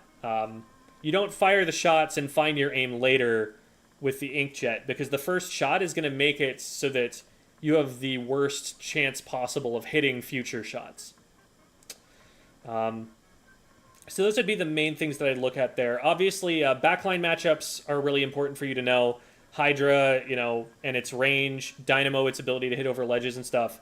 You always want to be scoping that out when you're looking at the very beginning of the game at the weapons. Just like, what am I going to be fighting against? Is there an E-leader here? Is there another ballpoint? Do they not have a backline? Is it just like a Nautilus or something? Or is it less than that? Because it's solo queue and maybe it's just all short range or something. Just like, figure out what it is that actually has range to threaten you. Figure out what it is you can't bully. And keep that in mind that, like, okay, if I step forward and I run into an enemy player and I have no idea what enemy player it is, what are the chances they have the range to actually do something about me? I think that's a useful thing to get into your head before the match starts. So that, for example, you're not drifting too close to where a Hydra can hit. You're not, drifting into an E-leader sight line or something like that. Usually just skip Wahoo rotations, kind of unfamiliar with the map. Gotcha. Yeah, that's something we can talk about a little bit, is positioning on here. I would also recommend, if you're interested, Devi has a resource that she puts together of backline positions that she likes to take. I am putting the link to that in the stream chat, and I am also dropping that in your DM. Devi is a backline player, has played a lot of Hydra, is currently maining like ballpoint heavy kind of stuff, but also some short range stuff. But she's consulted with a bunch of other backliners to figure out like which positions they like to stand on all of the different maps. And she's drawn little circles in those places that she thinks are strong. So it generally looks like you were playing to that. In fact, that's pretty much every position that you were taking is on that map. So maybe that's something that you've used before there. But one thing to think about as well is, what is the purpose of this position? Like, what am I here to lock down? Because she goes and does, like, red is for offense, purple is for defense, and, like, that's kind of apparent. Like, some of these offensive positions, you don't go there unless your whole team is, pushed up far enough to lock out. But also think about, okay, why is this a good position? Like, what does this keep me safe from? What does this let me see? Because that may be something that, like, if you are having trouble conceptualizing why that's a good spot, that you might want to even just reach out and ask Devi. I'm thinking of, like, the enemy ledge. That's one of the aggressive positions that she shows for you to take. And the way that you were sitting on it, it was denying you a lot of vision of the enemy plat, which might be something that you'll want to rotate the camera a little bit differently for. So that's the only thing I can think of with the positioning there. But knowing, like, for example, that a lot of the thought process here is to avoid certain flanks, to watch certain flanks is pretty important, because Wahoo has a lot of flanks. They can definitely be shut down pretty hard if you see them coming, if you know where they're going to come from. But you've got to be really proactive about it and see them coming through carousel or whatever, because otherwise they do come up from like directly behind you or underneath you or something. So that can be harder. Question from chat is, how do I make a replay code? I will show you really quickly on here. So you go to this menu, and you go to View Replays. You find a match that you played. You go to here, and then instead of play, you hit Upload. And then when you click Upload, it's going to give you that code. It's a 16 character code, and you can send that to someone else, and they can put it into replay code here, and that's where it'll come from. So, all right. So, thank you, Space Dog. If you have any questions, I'd be happy to talk more.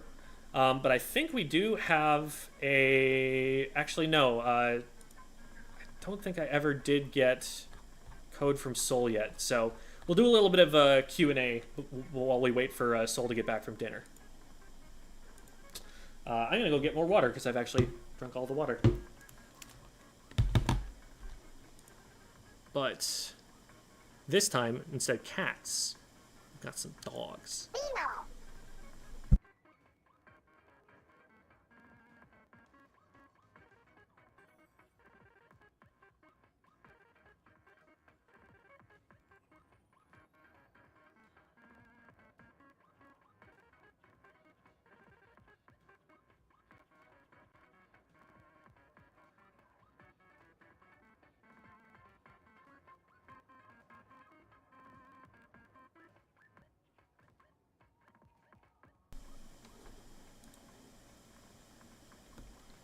Tips for Not, I picked it up recently.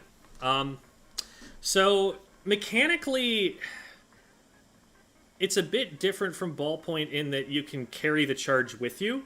So Nautilus is a weapon where, like, you can have charge most of the time. And it's difficult mechanically to get into the habit of making sure you have the charge before you move somewhere. Because, like, most weapons, you can move there and then you start activating the weapon, you know? With the Nautilus, you activate the weapon first and then you move. And that's different than most other weapons in the game. Like, I guess GooTubers might use the charge hold mechanic sometimes. But Nautilus definitely gets more out of it than anything else. And so getting that, I guess, rhythm of play reversed can be a little bit of a mechanical challenge. Obviously, you've got to get used to the range, but recognize that, like, you can play pretty aggressively, but your job is to, like, finish other people's fights. Your job is still to play relatively safe. Like, people still generally consider the Nautilus to be something of an anchor. It's not a hard anchor, like, it can go up and make more aggressive plays than most, but you're still trying to keep yourself relatively safe and, like, let your frontliners do the really risky plays. So you don't get caught out without charge or whatever. Use those point sensors in places where flanks are likely to come from.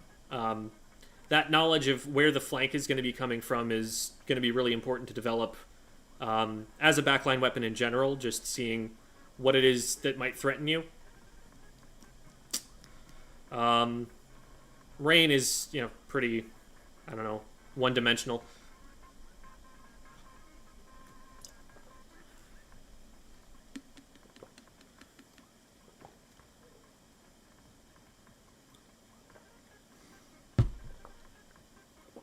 So it looks like we've got a few folks who are new to the show here. The way that the Tuesday streams work are people have signed up for these slots more than a month in advance generally. And we do like 2 or 3 a week. And we'll set up ahead of time that we're going to play for an hour, which is from 6 to 7 Eastern. And then when we're done with that, we do VOD reviews, 1 game each for all the people that we played with. So it's like free, but there are only so many slots because a lot of people would want to do this and there's just not enough time. So we have a bit of a line. So these folks have reached out probably back in June for these VOD reviews and stuff. And now their days come around, and we're doing the VOD reviews for them.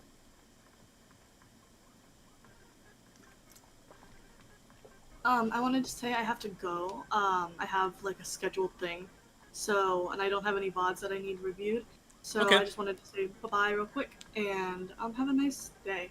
Thank you for like screaming with me. It was Yeah, nice. you It was too. fun. Have a good one. Yeah, bye-bye. All right.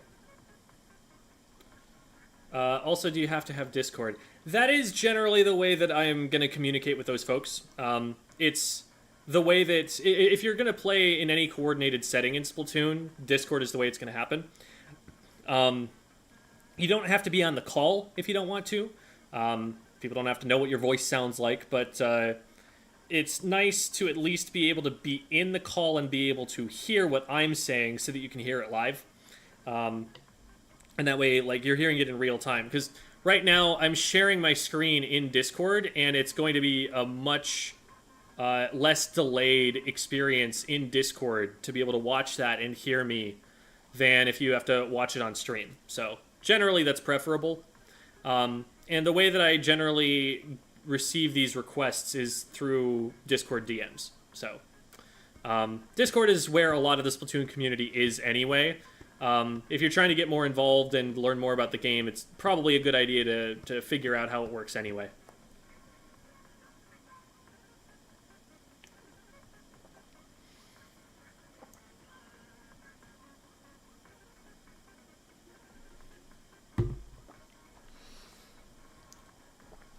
Thought you could only get VOD reviews from the Metafy. So these VOD reviews are not Metafy VOD reviews. I have been doing this stream since before I even was on Metafy, since before this channel was called Squid School. And I've kept these up. The thing about Metafy is that you can get a VOD review a lot faster that way. Because, like I said, this is like a month and a half wait time in advance or something like that. But I like having an option that's free, just so that the coaching is available to everybody. How far out of the VOD requests currently? Early September. Space Dog saying, I've been seeing more Sorella tent as a stamper. How do I deal with that? The thing about the tent is that its general game plan is to make everybody look at it. A lot of people get the misconception that a tent plays like a Reinhardt from Overwatch, that it's like out in front of the whole team, shielding them on their way through. And that's something that has some like niche use cases. Like, for example, you can use that to protect the Rainmaker carrier as they try to make the last sprint for points. You can do that to a Sorella tent blaster, V-blaster combo has actually been shown to be relatively successful, where you launch the shield and then the blaster sharks with the shield and tries to hit direct through it. And that can be somewhat powerful. It could also be a way to allow the blaster to deploy their big bubbler closer to the enemy team than they would normally be able to access. So there are some ideas there, but for the most part, what you're actually doing with the tent shield is keeping yourself safe and playing at an angle that the opponents don't want to have to deal with at that time, so that the main body of your team is pushing them from one way, and then even though they're devoting multiple resources to dealing with you, they're still not able to splat you because you have this tent shield that's protecting you on the other side. They usually play like skirmishers. They usually play to distract the enemy team on one side and get the rest of their team pushing in. So one idea here is, as a stamper, how do I deal with it? You don't worry about it, and you push the rest of the team and scatter the rest of the team. You do have really high object damage, so if you're able to take free shots at it, like, you can do that from a longer range and it can hit you back. Like, tent is a very short-range weapon. So you could just fire a bunch of charge slashes at it until it shreds. You could also just be like, nah, I'm going to zip someplace else. and worry about the tent later.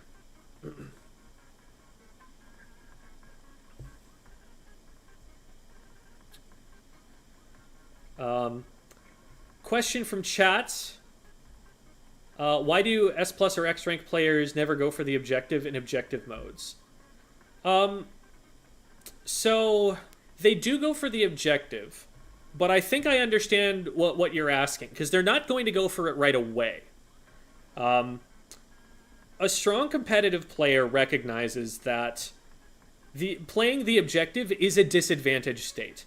If you've picked up the Rainmaker, you now have the worst weapon in the game. If you're on top of the tower, everyone on the enemy team has been told in big letters on screen, hey, there's an enemy player on this really small square right here. You know exactly where they are now. In splat zones, if you're painting the zone, you're not looking at the enemy players. In Clam Blitz, if you've got a power clam, they have wall hacks on you. They can see you wherever you're at. So you're not going to try and play the objective right away when it's a 4v4. Because if you turn that 4v4 into like a 3.5v4, where they have a bit of an advantage over you because you're not able to play as well because you're playing the objective, all that's going to happen is they're going to splat you, and then they're going to counter push further back in the other direction right away. You don't want to just pick the Rainmaker up in the first 10 seconds having splatted nobody. You want to pick the Rainmaker up once you have a 4v2 situation where even if both enemy players just rush you and attack right away, you have 3 teammates who are able to outnumber them and overpower them and let you go through. Or you pick it up when those 2 players that would be defending are too far away to be able to stop you from running it, and then you go. But typically, just playing the objective right away is going to result in you getting splatted and the enemy team getting a better push than you were able to get.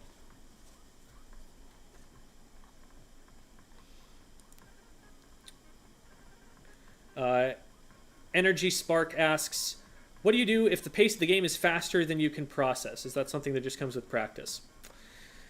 So, it helps to have shortcuts, basically. You have to build heuristics. That is, mental shortcuts that allow you to come to the right answer without needing to analyze everything on the spot in the moment. It helps to have experience because experience teaches you patterns. So, for example, you go out onto a map and at first, if you don't know the map, everything is just like foreign to you and you're like, oh my god, there's someone over there. They can go there? Oh, shoot. But as you've been flanked 100 times, you start to figure out, okay, here are the 2 places that I have to worry about that I can't see. I'm going to look out at the map, and then every so often, when there's a player who's unaccounted for, I'm going to check those 2 spots. And it simplifies that way. So learning those patterns on the maps is something that will come with experience. Learning what the flow of the game is like. So, for example, knowing, like I just talked about, that you want to get picks before you play the objective, and knowing what phase of the game you're in is important. Knowing where the objective is will tell you where, things need to be pushed. And you can kind of just figure out, okay, I need to be here. What are the things that are in my way to get there? Here are the things that are in my way to get there. I'm dealing with those now. Or we're on the back foot. Someone's pushing me. How do I get to safety? Knowing the maps helps a lot with that. Knowing the flow of the game helps a lot with that. But some of it does just come with experience. And as you get better, you will do more automatically. You'll do more sophisticated, complex decision-making automatically. Because it's just muscle memory at that point. And that frees you up to think about more complex things, and that's what learning is.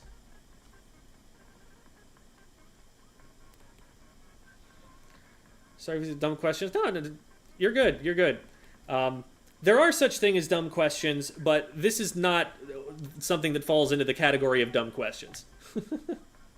Dumb questions are like, how do I do better? How do I win more? Because I mean, if it's tic-tac-toe, I guess I can just explain how to win that game every time or draw every time. But this is a complex game. But you asked a really specific question. It was like, hey, I noticed this thing. Why is that? And I was able to give an answer in a short amount of time for that. So, I honestly, that was a really good question. I appreciate it. How do I get the confidence to finally join a team, start playing stuff like Low Ink? You recognize that at some point, even the most cracked players had to do that. They had to just go out there and do it. A lot of people get this idea that you have to be, good enough to start playing tournaments. And they've got that backwards. Like, the way you get better is to play the tournament and then learn from the tournament. If you don't ever go and play the tournament, then you're never going to get the kind of experience that you're going to have in the tournament. Like, you're never going to know what it's like to absolutely get steamrolled by a top team and to recognize, like, what they're doing quickly and efficiently that you're not doing. And how, something that works in solo queue isn't going to work there. How, when you get spotted by one player, you are now spotted by all of the players. Because all of that's different from solo queue. Just go out there and make an FA post. Go and make a recruitment post. Like, there is a discrete step that you can take. That is making that FA post on Twitter. Saying, here is who I am, here is what I'm looking for. Follow all of the conventions that you see of those posts. And see who bites. Maybe start playing some pickup scrims too.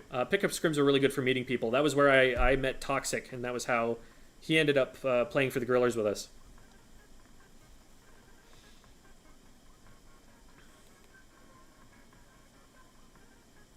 Been playing Blob for a while, but I want to learn something new, so I've been using Zinc Mini. What should I know to do differently? Zimmy it's still going to be a midline painter. It's a bit more aggressive, and it has a much more reliable kill time. So you can play it a little bit more aggressively. You can go for some more picks. You can't, you're not going to be able to get away with just sitting back and lobbing blobs like you could in, especially early S2. It's more... You're closer to a Nautilus than you are to a blob lobber, I would say, with that weapon. You can't go full aggro like the Nautilus can, but I would say it's closer to that playstyle. So if you look at a Nautilus, a top Nautilus, and figure out how they're playing it, obviously you're going to have to move a little slower because you can't take your charge with you. But you can take probably some similar positions at least, and look for similar angles, and take fights in kind of the same way that they're taking them. Also hate splat zones, refuse to play it unless I have to. If you're ever going to get into tournament play, then you will be forced to play zones. But, yeah, a lot of people don't really like the mode competitively right now. The maps are not ideal for it. But it's something to learn.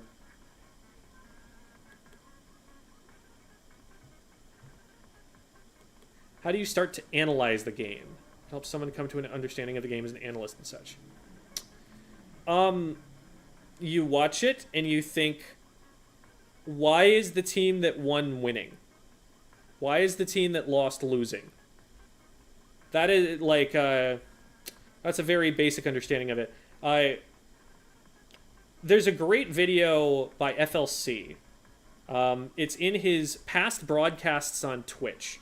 If you just Control F search fundamentals, he does a lecture where he talks about how he arrives at the conclusions that he has about how to win in each of the modes. So he does things like talk about how in splat zones, this is the only objective in the game that doesn't move. Besides, I guess, in Turf War. In splat zones, the objective will always be in the middle. So what implications does that have? Well, the way you play the objective is by shooting at it.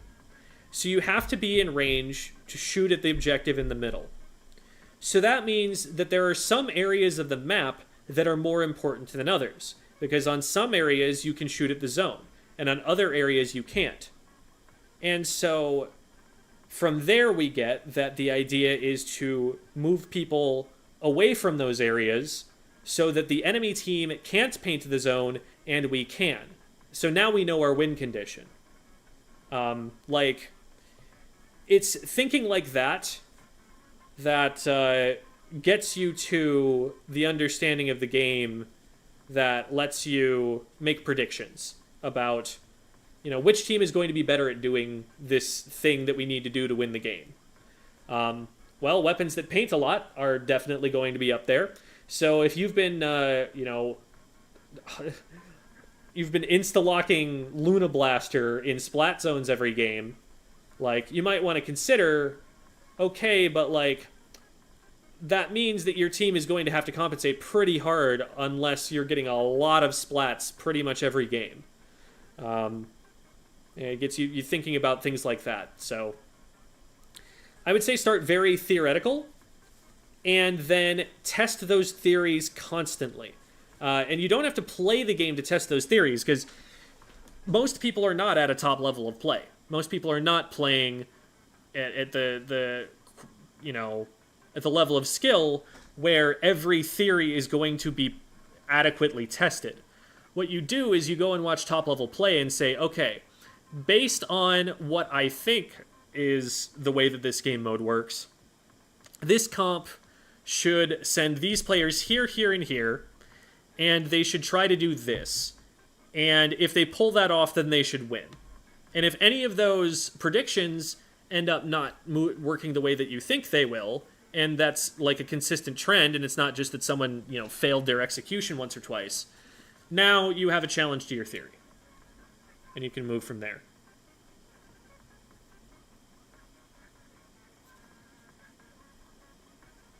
Opinions on V-Dualies competitively. I think they're really, really strong, and I also think that there's not enough of a reason to pick them over Splash right now. It's like, how the Flingza Roller is like a really frickin' good weapon that nobody's using? It's like that.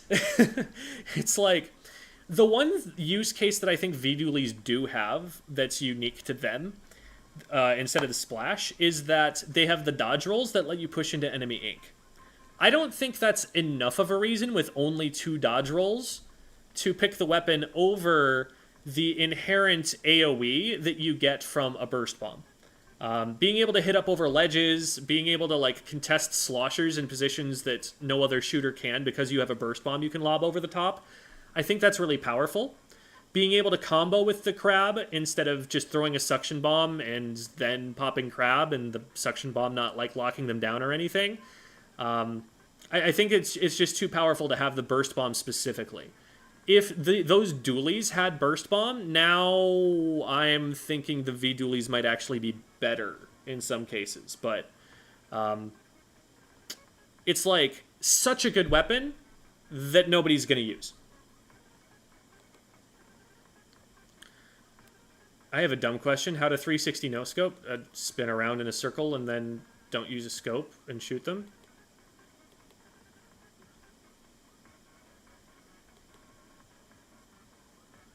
Jam, how do I stop losing? Just get good.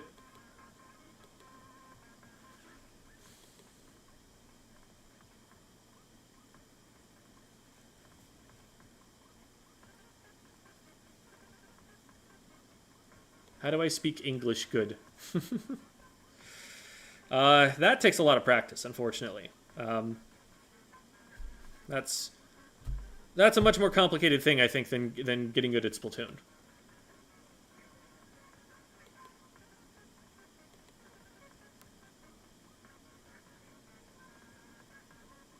Thinking, my only weakness.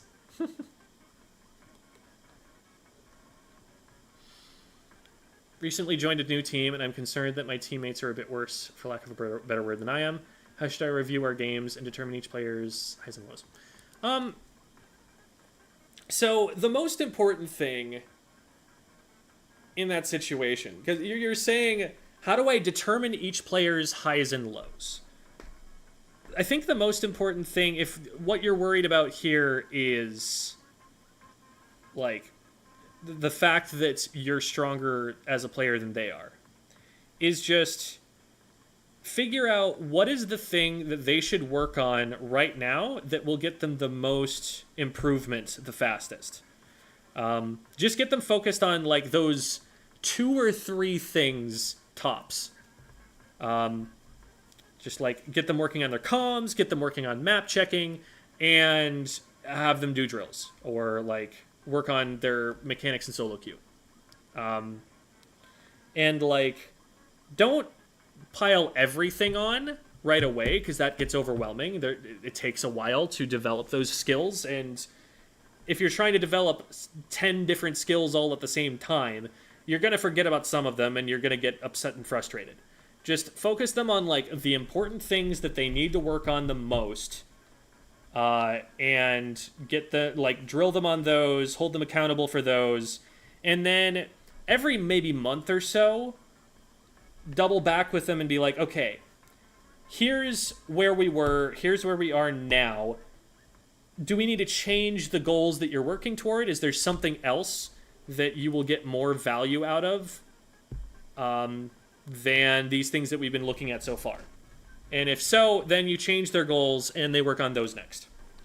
Just like, think about what you can do next. And, like, that's all you really can do. Like, focus on the solutions. Focus on the process. Like, don't worry about, here's how good they are and let me, like, itemize that. Just, like, here are the things to work on next.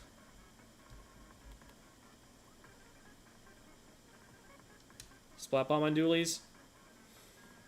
I think Burst Bomb has unique synergy with the Crab Tank that most other things don't have. So I would prefer the Burst Bomb. Splat Bomb would probably be better, but I'd still probably want that Burst Bomb. If the Splatoon scene got $500,000, what would be the best use of the money to grow the scene? To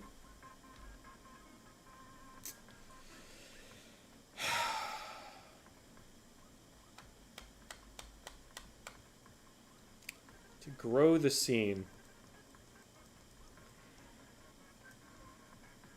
Being honest, I think that it's primarily... Because content creation is what brings people into the scene. Like, people get into competitive because they watched a dude or something. That's really what's bringing the most people in. It's not that, like, there was some tournament that was being run at a mall that they went and competed in. Like, that's not happening in anyone's mall. There's probably, like, 2 malls in all of the United States that have ever had a Splatoon LAN in them, right? You're not stumbling on that in your everyday life. You're finding it from the internet. And so it's those content creators that are bringing the most people in. Now, as far as the infrastructure that receives them, we would need to upgrade that a bit. Rather than having $500,000, honestly, if it could be, like, enough money to pay, like, 3 people's salaries each year, then, and those people were to form a production company and, like, have a, one who's head TO, one who's, like, a full-time commentator, and one who's, the production, like, director, the person who does all the tech and IT and everything. Some combination. The caster's probably not exactly the right one to be salaried there, but, like, take all of the tasks that you need to run a tournament and break it down between those 3 people and get them doing this professionally in a way that's going to bring enough numbers that they can somehow, I don't know. That's also hard because there's not really a great business plan there. And that's something that, like, bigger esports are figuring out. Like, a lot of the time right now, the way that an esport is making money is because some millionaire or billionaire decided that they wanted to fund it. And they're only doing that because they think it's cool, not because they think it's going to make money back. Most major Smash tournaments are run at a loss. Usually, like, a 6-figure loss. It's... So, you say, like, $500,000 of an injection. And, like, that's going to be good for the scene, but it's also temporary. It's not something that's going to last. It's not something that's going to be permanent. And once that thing is gone, that almost creates momentum away from the scene because, oh, now this thing is gone, therefore the game is dead, is kind of the idea that people are going to mistakenly take from that. So I don't know. If it's going to grow, then it needs to be organic right now. Up until the point where someone with a lot of money, some company or very, very wealthy individual decides that they want this to be bigger, up until that happens, it's going to be grassroots. It's going to be slow. And so what money we get, it's like, I don't know, maybe pay Sendu to develop things, maybe help get a production group up that's working at a really high professional standard, and then maybe sponsor a content creator or two. Those are probably the best thoughts I'd have.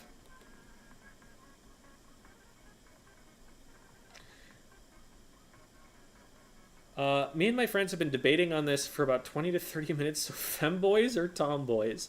They're both cool.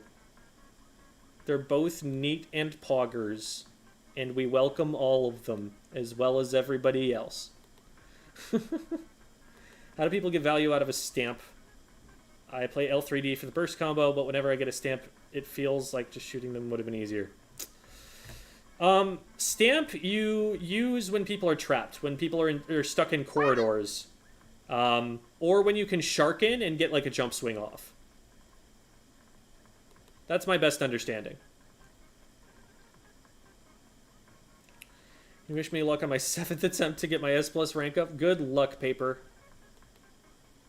Heck, by now you've probably already played a full game. Hi, Krylie! Yeah, focus on solutions, exactly. I'm 6 minutes back in the chat right now, so I'm going to try and catch up a little bit.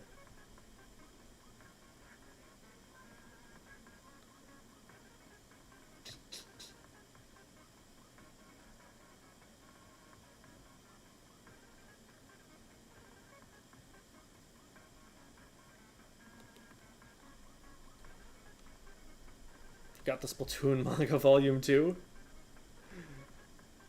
I only welcome me. I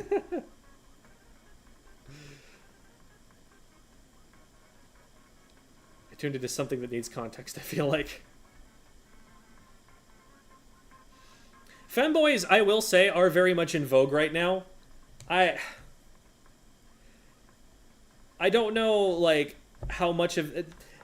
There are definitely some very high-profile content creators out there that are increasing femboy awareness. So they are in the public mind more than they were at one point. Got a lot of Valorant streamers out there that are doing like feminizing voice training just so that they can troll people.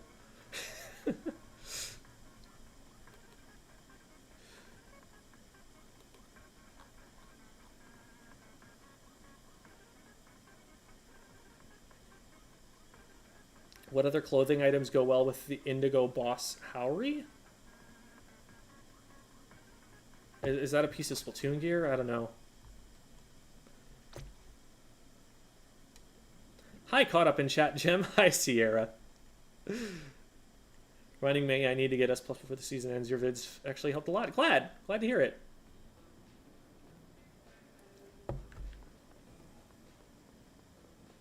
Catboy stream when? Oh god. The worst thing is, I do actually have a cat onesie. But I'm never going to go full uwu Catboy. I'm sorry. It's just too off-brand.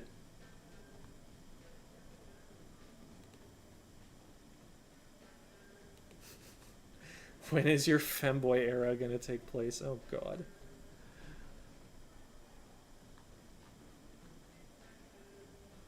A competitive breakdown? What are they competing in?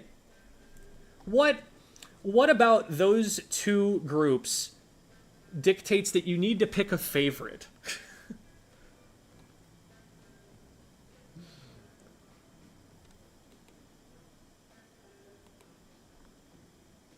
It can be on brand if you try hard enough. I don't know. I don't know about that statement. Do it for Romeo.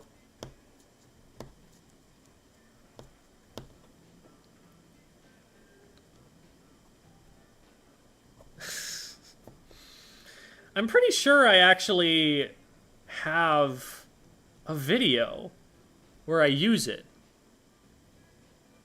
I think there was like an opening gag where I included the cat onesie at some point. I don't remember what video it was in, but I think it's a thing. I think I've done that.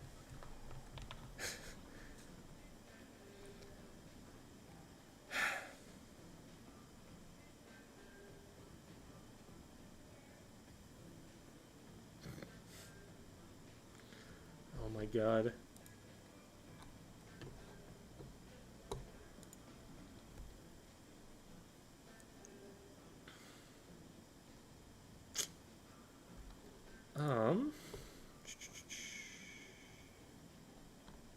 Okay, hello, hi, sorry, I'm back. Welcome back, Soul. Thank you. Thank you for saving me from this conversation we're having in chat. Yeah, do you have your confused as all. Yeah. Do you have your replay code? It's in DMs. Alrighty. I sent it a little bit ago before I left. Oh, you know what? And I actually downloaded it too. I was just waiting for you. There we go. All right. And so, you are tuned into the stream in Discord, correct? no, I am not. Oh boy. That way you'll be able to see it in. That way you'll be able to see it in real time. Yep, I see it now. All right. Alright, hello. Oh, well, this one actually there wasn't a random. Musin is trying out for the team. Oh, cool. Okay. Yeah. So, the Squeezer is currently, he's the more aggressive of the four in here. The Squiffer is a little bit slower, and then I'm just in the middle with Musin. Or no, excuse me, sorry, this is really aggressive. Squiffer's slower, somewhat, and then I'm in the middle with the Squeezer in range of things. Okay. So.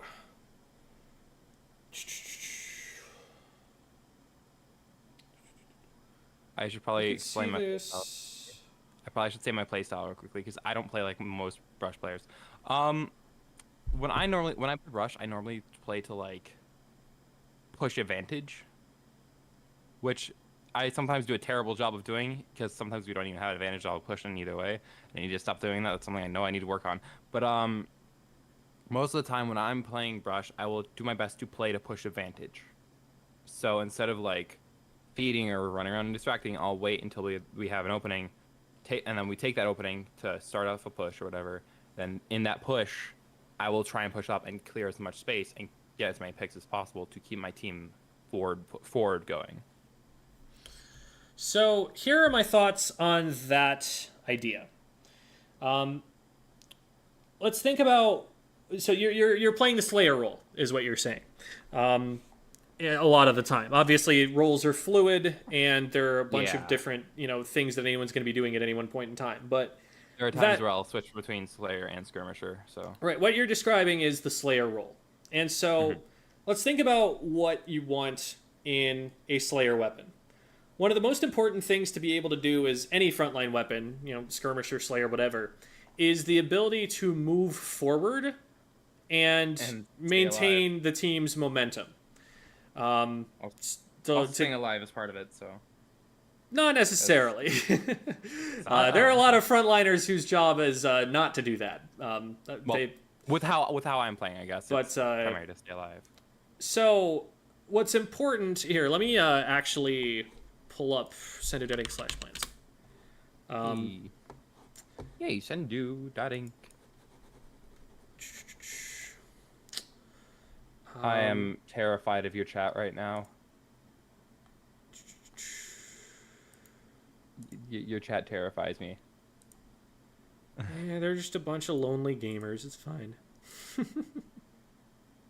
I would make a funny joke and say, hey, if you're lonely, my DMs are open, but that's self-promo, and I'm not going to do that because I know. I love how you described that as self-promo. I mean, it's your show. Why am I talking? Anyway, let's Yeah, let's on take top, this on really simple example here of tower control, because tower control is, I would argue, the easiest mode to understand in the game. The idea here is that you've got the tower, and if anybody gets close enough to the tower within a certain radius of it, they can shoot at it and stop the player who's riding it. And so as the attacking team, your job is to keep people outside of this circle. Well, they're probably not going to be coming from behind the tower, especially on a map like this. Holy moly, that is not going to happen. So what you're really worried about is this rough area right here. Now, a weapon like, say, a charger is not going to be great at taking this curve and shoving it forward. Because at some point in time, that's going to happen. The tower doesn't stay in one place. The tower moves. When the tower is out here, if you only control this radius right here around it, well, now someone's just going to walk forward directly at the tower and stop it immediately. So as time goes on, the area that you control needs to keep moving forward. And that's not something that something like a charger is good at doing. Because as you move forward, you're inevitably going to run into some positions where you have to go around a blind corner.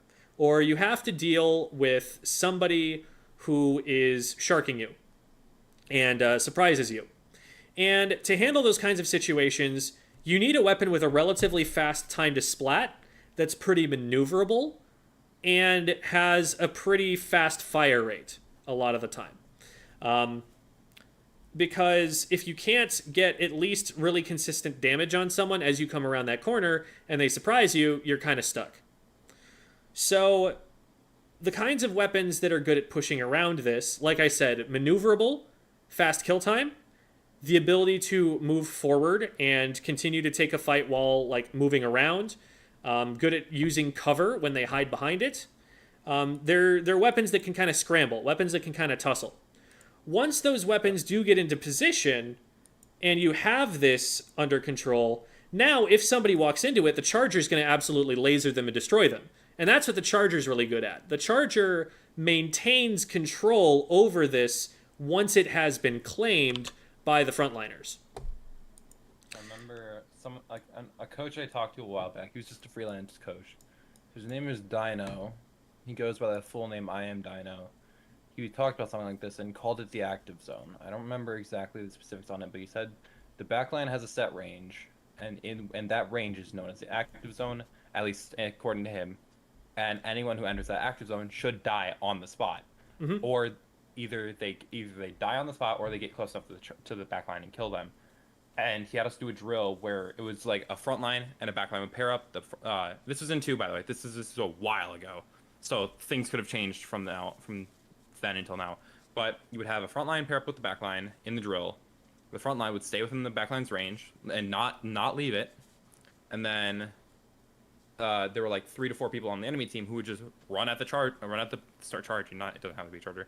Would just run at the back line as much as possible and try and get them off their perch. If they fell off the perch or died, the drill was over and the team of 2 lost. And the goal was to just go as long as possible. The front line could die as many times as needed. You don't want to, obviously, but like if they die, they die. That's whatever. If the backline dies or gets off their perch or they have to back off, that's it. The drill's over. Reset. The team of 2 loses. Yeah, I like that term, active zone. I haven't heard it before personally, but it very much describes that idea. So yeah, like you've got that idea. So let's talk about what is desirable for being a weapon that's going to take this arc and shove it forward. What you want to be. Mm-hmm. Sorry. I just find it funny how like those rules you listed off for a weapon to stay within the active zone and keep and push it forward. The one exception I'm thinking of to those rules is machine, and I just find it funny. I mean, it's not really the best anymore considering the nerfs, but that's had, but it's still a funny little exception. So machine has a unique way of being able to push forward, but there are some very like non-aggressive weapons that are capable of pushing. It's just so let's talk about range for a second. Range is fundamentally an advantage, but Splatoon developers are not like completely off their rockers. They understood that if they made any map just a flat, plain stage with all inkable turf and no cover, that the only weapon that would be viable would be an E-liter. So they put a whole bunch of cover around, and what cover does is it obstructs range. From this overhead, you know, it looks like, oh yeah, here, it looks like, oh yeah, if you're here and someone's here and you have this kind of range, then you win. Except, no, that's not how that works at all, because this is a wall. There's a wall in the way. These walls block that range. And what that lets this player do with their shorter ranged weapon is get closer to you before you can hit them. If they pop up onto this wall and now they can hit you, now they probably have the advantage, because another thing that they've done to offset range besides the map design is they've made it so that if you have shorter range, you probably have a faster kill time. You splat the enemy player faster. Not you know, perfectly correct in the case of like a charger, where that, you know, once they have their shot charged, they're going to be able to one-shot you immediately, but that charge takes a really long time. And if this person is careful about it, waits until you've fired a shot and then goes, now you're forced to use tap shots, and tap shots are just the worst kind of splatter shot. So that's very unlikely to be successful for the charger player. Most they're probably hoping for is to get out of there alive. And in the case of E-liters, you can just run back and play with mines, but that's a different story. Yeah, and again, that's not with the express purpose of getting the splat, unless they continue to over push it. But you've still pushed that E-liter out of the way, even just by threatening them and making them run. So that's still mission accomplished. So we've talked about how it's advantageous to be maneuverable, to be, to have a pretty fast kill time, and to be able to move forward off of all of that. Now, there are weapons that, you know, break that archetype a little bit. Like the ideal, you know, frontline pushing weapon in a lot of cases is often just a short-range shooter. Because they're very maneuverable, they have very fast kill times, they paint a lot as they go, so as they move into that space, they're going to take control of it very quickly. One of the problems that like a frontline blaster has is that when it pushes forward, it's not able to cover that turf up very quickly. So even though it can get splats just as quickly as anything, once it actually has control of the space, it can't turn that space over as fast. And so either it's going to dive into enemy ink to go for its picks, or it's going to need a teammate to paint for it so that it can move up, and it's not going to be able to go forward as quickly. So that's a lot of theory. Where does the ink brush play into it? The ink brush is pretty quick when it's able to, you know, when it's trying to move through enemy ink. That's the really big advantage that it has in terms of mobility, that it doesn't need to stop and paint and then move. It can just be constantly moving and painting as it goes if it wants to. Now, granted, that's not necessarily always going to be safe, and you're going to run out of ink eventually, but you're able to get through certain situations in a way that just about no other weapon is able to. You know, even a roller, putting the roller down, it's not going to move anywhere near as quickly as a brush is and be as maneuverable and difficult to hit. So the brush has that advantage. And the brush has a reasonably fast kill time. It's very, very short range, so it has to get right up next to someone and be breathing down their neck, but it does have a relatively fast and reliable splat, is one of the nice parts of that. Very similar to a tri-slosher, where if they're in range to hit shots, they should definitely be hitting shots. Like, you get to a certain level of skill, and if they're not splatting you immediately when they get in range and you didn't see them, it's a skill issue, right? Like, that's something you tell your brush player, okay, this is something you've got to go and work on. You can't be missing that many shots. Like, if somebody's missing as a squiffer, I get it, right? That's a hard weapon. If someone's missing as a squeezer, I get it. You have really small hitboxes, and it's not the easiest thing for a squeezer to keep the controller steady, for a squiffer to deal with having such a slow fire rate. But if you're a brush, like, you've got such a wide hitbox, you gotta just hit those shots. So that's really That'll nice be that like a when you get 50 on top damage of someone, when you get behind someone, you're going to have this consistent kill time, and you have the equipment to get behind them. That's what your advantage is. Your advantage is getting into places that no other weapon is really going to be able to get into, and threatening to flank someone, get behind them, get on top of them, and have that really reliable time to splat that they can't do anything about if they didn't see you coming.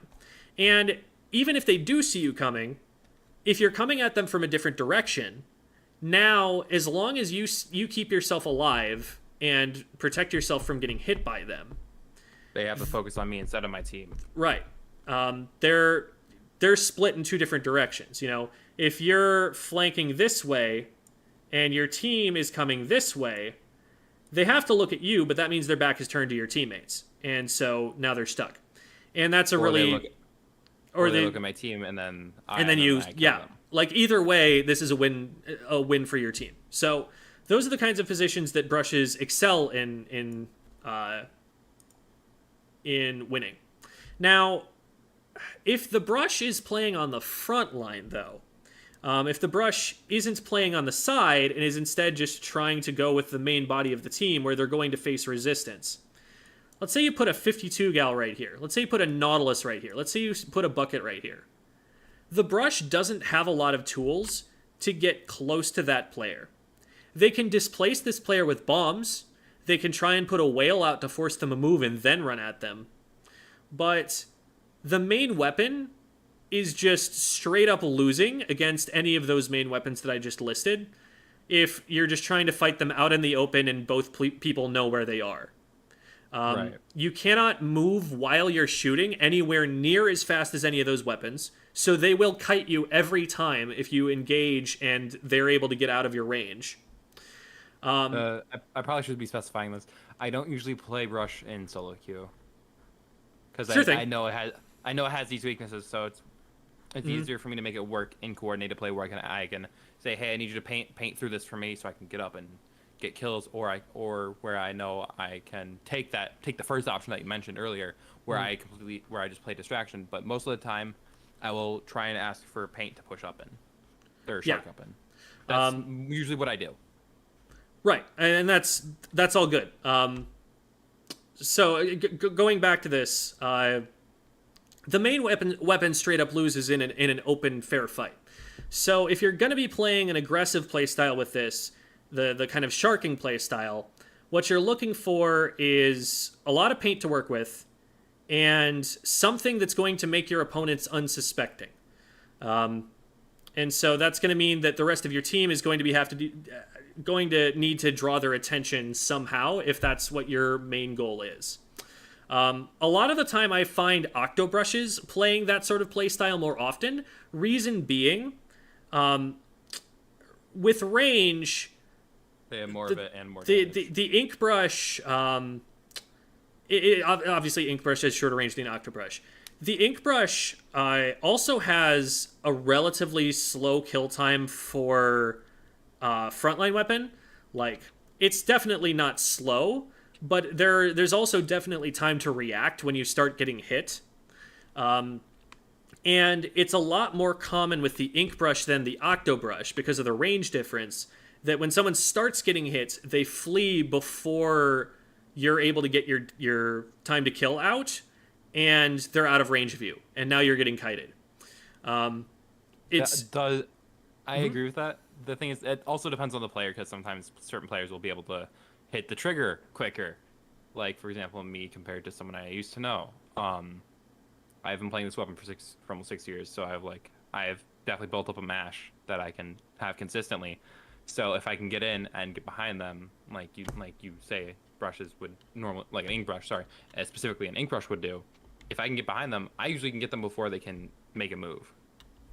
There certainly is, a lot that you can make up for by mashing faster, but just the fact that it's a 4-shot kill even is something that will be challenging. Like, if you're able to, so let me think about this for a second.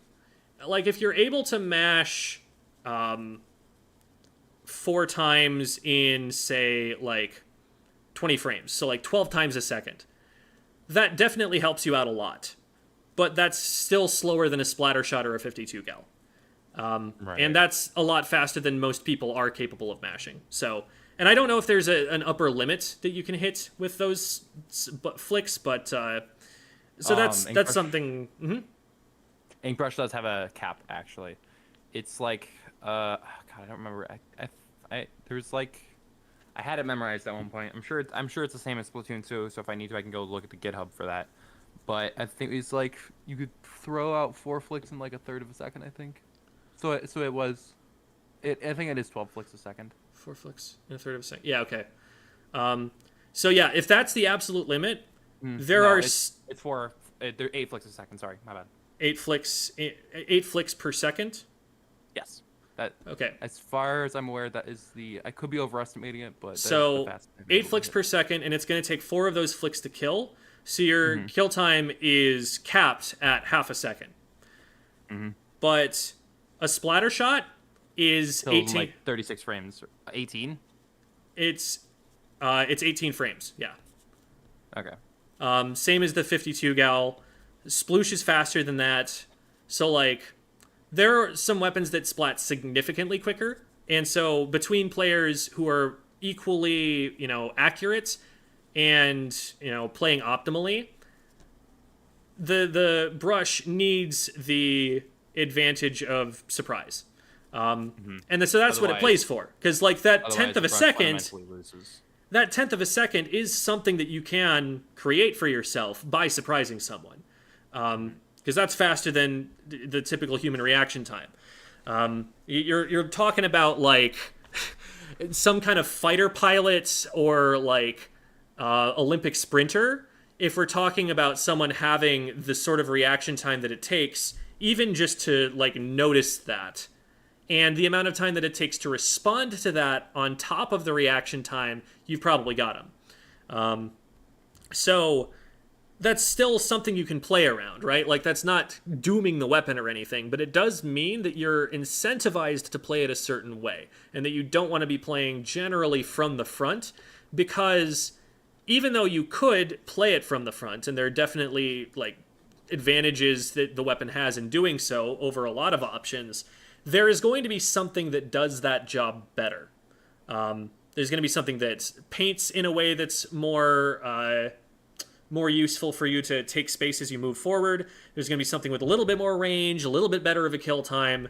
And so those are the weapons that you tend to see playing those kinds of roles in particular, where they're being the main slayer for the team. So those are my thoughts on that. And, we haven't taken a look at any of the gameplay so far, but just based on that description of the role, that's where my opinion lies on how that would actually work out. So, let's take a look over here and see how the match... Input is still input, and it's useful to have. Yep. So, looking at the team comp here, Splash works literally everywhere. No problems with that. We've got a Squeezer, and so Squeezer is a little bit inconsistent in terms of painting ability. Like, for it being a shooter and having that much range, the amount of paint that it outputs is a little bit lackluster. And the painting range is a little bit awkward because you have to use the tap shots on it. So it's not so much of a painting option per se.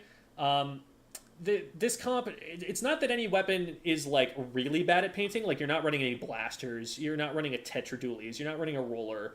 But there's only one that paints really super well. That is Splash. Right. The squiffer actually isn't too bad at painting either. It's just the squiffer, being a charger, is often going to want to use those shots to attack other players rather than paint the map. So that's probably not the primary role they're going to be playing. So what I'm seeing here is Brush goes in, draws aggro. You've got a couple of midline slayers in the Squeezer and the Squiffer trying to pick people off based on those distractions that the Brush sets up. And the Splash can play... The Splash is always going to play a sort of hybrid role where sometimes it's going to be pushing up at the front line, sometimes it's going to be turning itself into a Hydra Splatling with an Explo attachment. And it just kind of depends on what is demanded of the weapon at the time. I think a lot of people get the idea that like splash is a weapon that you play according to your personal style, your personal preference. And I would argue that splash is more a weapon that you play according to what the team needs from it. And that's probably where most of the stylistic differences in splash players come from. Not that there is like not one idea that's generally optimal in a given situation for a splash to go for, just that if you change the situation, then the splash is going to use a different set of its tools to back that up. So Gotcha. I can definitely see this working, and generally, like, what I recommend for people is play the comp until you think the comp is holding you back, and then try something else and see if that is going to do better for you than the comp you were playing before. And if you feel like there's a problem that your weapon pool isn't solving, then you go to the metagame and you think, okay, what are top players playing here? Why do they not have the problem that I'm having? And that's a good source of information for helping you problem solve. There are a lot of weapons that I think are, viable up until a certain point, and at that point you start to hit a ceiling where if the enemy team knows the counter to this thing, it just stops working. And the more knowledgeable the enemy players are going to get, the more you're going to run into those issues. Right. So Squiffer, I think, can absolutely work if they're a crack shot. I think that there are definitely certain maps that favor it over others. Like its ability to jump shot up over ledges is really nice. That's one of the reasons that it saw use at top level play at one point, because Ice from Starburst liked using it on Inkblot Art Academy and hopping over the ledges to be able to paint the enemy plat and also get picks from there if anyone strayed too close to it. And that was a really powerful strategy. But it was like a map-specific thing, and he wasn't pulling that out in every single map mode. So I'm curious to see how that's going to function here. I think if you would run into something like a ballpoint or an E-leader, it would be a lot harder for that Squiffer to exist, because it would just bully it out with range. But given that the longest ranged weapon they have on their comp is a Tetradulies, you might be okay here, just like trying to play Anchor and outrange. If you don't get to play Anchor, then you have to play it a little bit more like Nautilus positioning, where you're not going like all in on the front line or anything, but you are making sure you're putting yourself in a position behind cover where you nevertheless have a line of sight on where your teammates are fighting, so that you can finish the fights that they start. Oh, I do not have game audio, by the way. Yeah, unfortunately, the way that it works through OBS, I've not been able to find a way to get the sound to come through on Discord. So that's just kind of how it's going to be. Would you like me to be possible? May I suggest a possible solution? I don't know if it works. I tried it once. I think it may have. If you right-click onto the preview, there's a project mode. I don't know if that's already right. Windowed projector preview is what I'm using right now. Okay. Yeah, I couldn't remember if that gave audio or not. Okay. Yeah. Sorry. Go ahead. No worries. And like, if anybody does have a solution to that, I would love to hear it, because that's definitely something that would improve the experience. But oh, one more thing. We are in call in this game.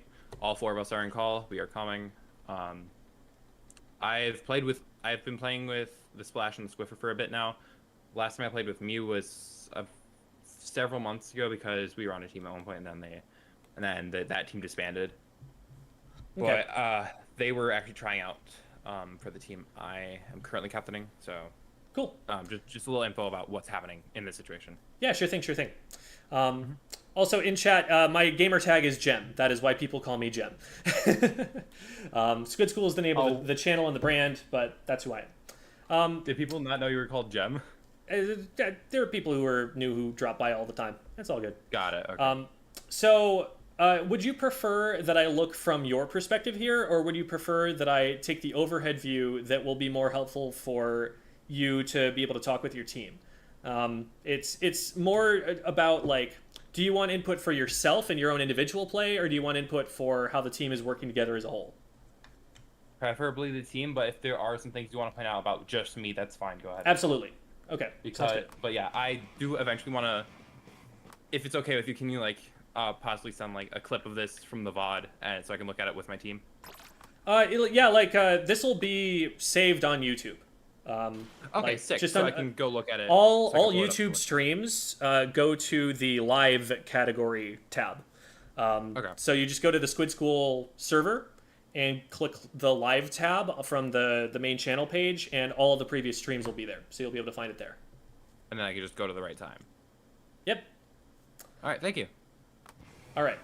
So we roll out and we're moving out onto Plat, and this is something you've always got to look out for on this map.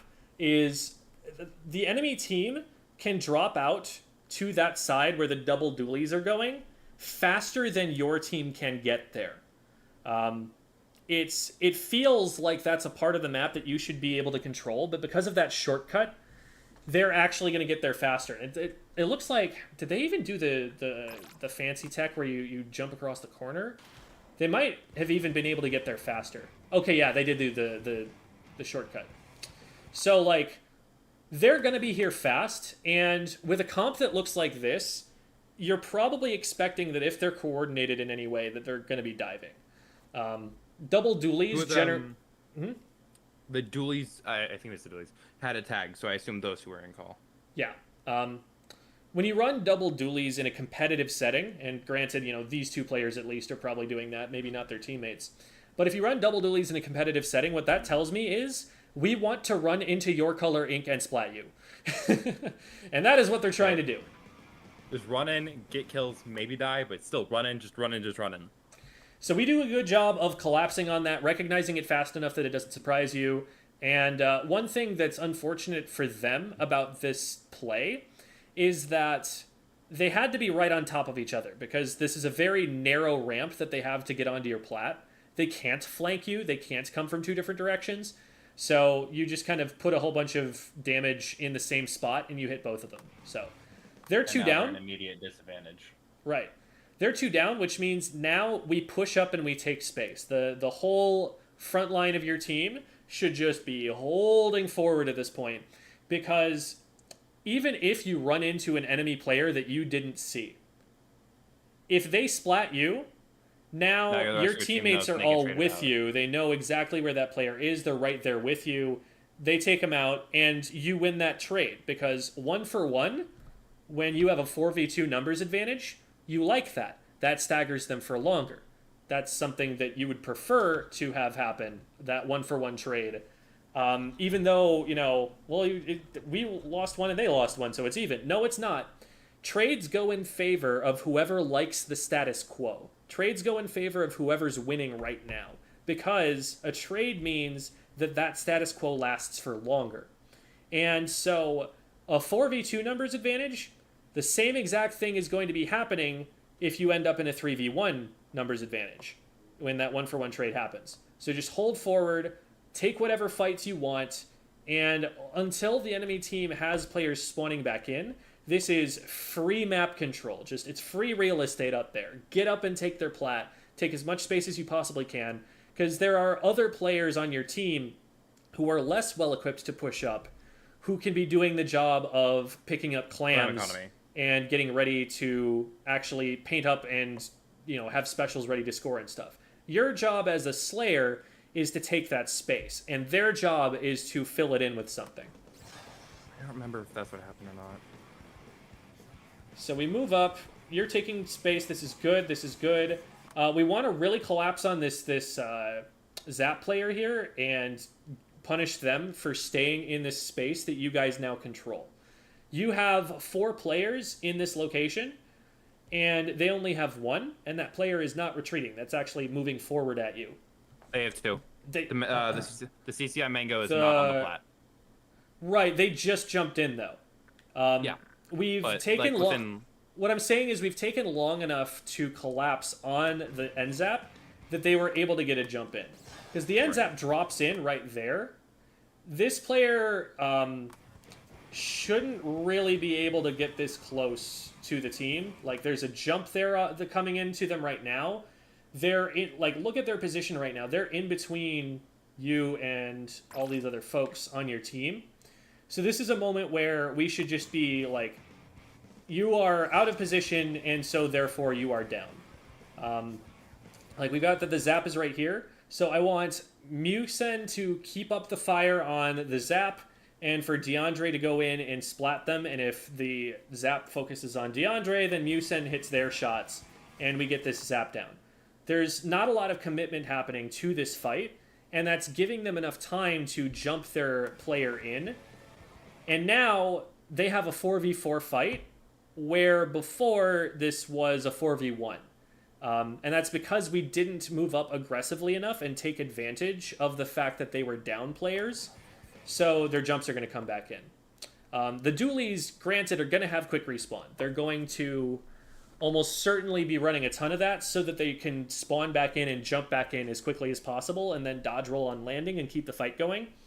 But if we take up all of all of the space that they basically had to give up to us, if we punish the zap for being way out of position there quickly enough, those jumps get splatted on landing or can't even come in at all because we just swept through and flushed that end zap out of there quickly and took that space.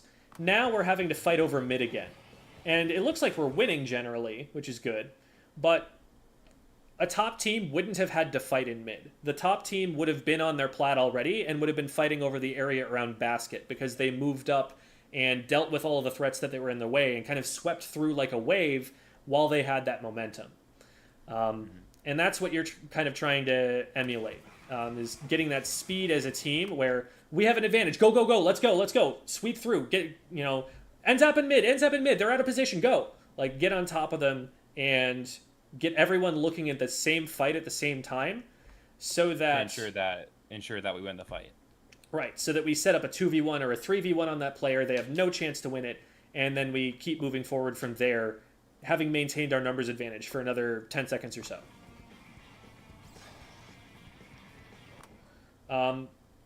So right here, the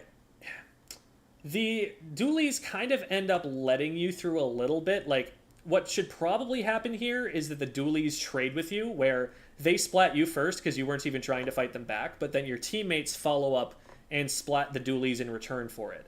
And then the power clam falls, and now your team has to fight to gain control of the map on the area where the power clam fell. You probably don't want to be pushing a power clam to the basket while there's an enemy player in your way.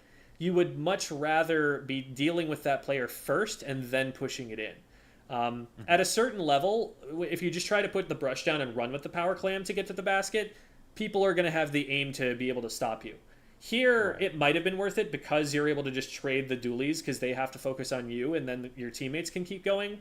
But I would probably, maybe throw the power clam to someone else and try and get a pick by sharking or something, and let somebody else run the power clam in once the members of the front line, the more aggressive members, have been able to clear the area between where they are and where they have to go to score the clam. Because now look at the situation that we're in. They've got two defending the basket, and the rest of us aren't able to push in to keep the push going. We've scored, but we're too far away to put any follow-up in.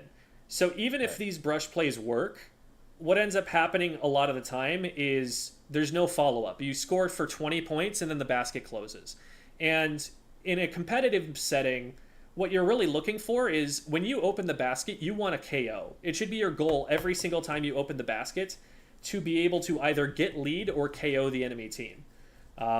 Because you just have so much control at the point in time where you're able to put those clams in. There comes a point in a push where you kind of have to recognize, okay, we don't have the advantage anymore. We can't keep control of this. We have to cut our losses and run. But if you have a really massive fight win, there's no reason that you can't just snowball that to win the game if you play the offense optimally. What you need to have happen is for everyone to have full control of the area around the basket. Not just the ability to sneak your way in, to sprint through enemy ink and just barely sneak out a clam into the basket, but that if somebody on the enemy team is walking underneath the basket close enough to shoot at someone who's scoring, they are getting shot. You want that arc pushed all the way up past that basket. And then once you start putting clams in, you're going to be able to dump 60 points worth in one go. And if you maintain that control, you can be sending someone who's further back into mid to collect more clams and either throw them up onto the ledge for other people to score or to run back to the basket to score them themselves. And then you get more clams than just what you brought to the basket with you. So that's... Ironically, I think I'm the one who actually does what you just described, which I really shouldn't be concerning my playstyle, but I'm pretty sure after I get this pick, I do that. I don't remember. Yeah, like it's really kind of anyone's job. The quote unquote the ideal option here is to have a support player running into mid to get those clams, because typically a support is going to be able to paint a lot, so they're going to be able to maneuver pretty quickly through the map to get those places. A lot of the time they're like a short range shooter with a fast movement speed, and also they're the least important member for holding control of the basket for longer. An anchor is going to be able to enforce the zone that they already control. The frontliners are going to be able to keep people off the backliner, but the support, they're kind of just there to paint. And so while their team has control of what they need already, they're the best option to be going back and forth and playing the objective. But at the end of the day, whoever's, in a position to do the job is the one whose job it is to do that job. And you ended up being, closer to mid than anybody else at this point in time. So in this case, it's your job.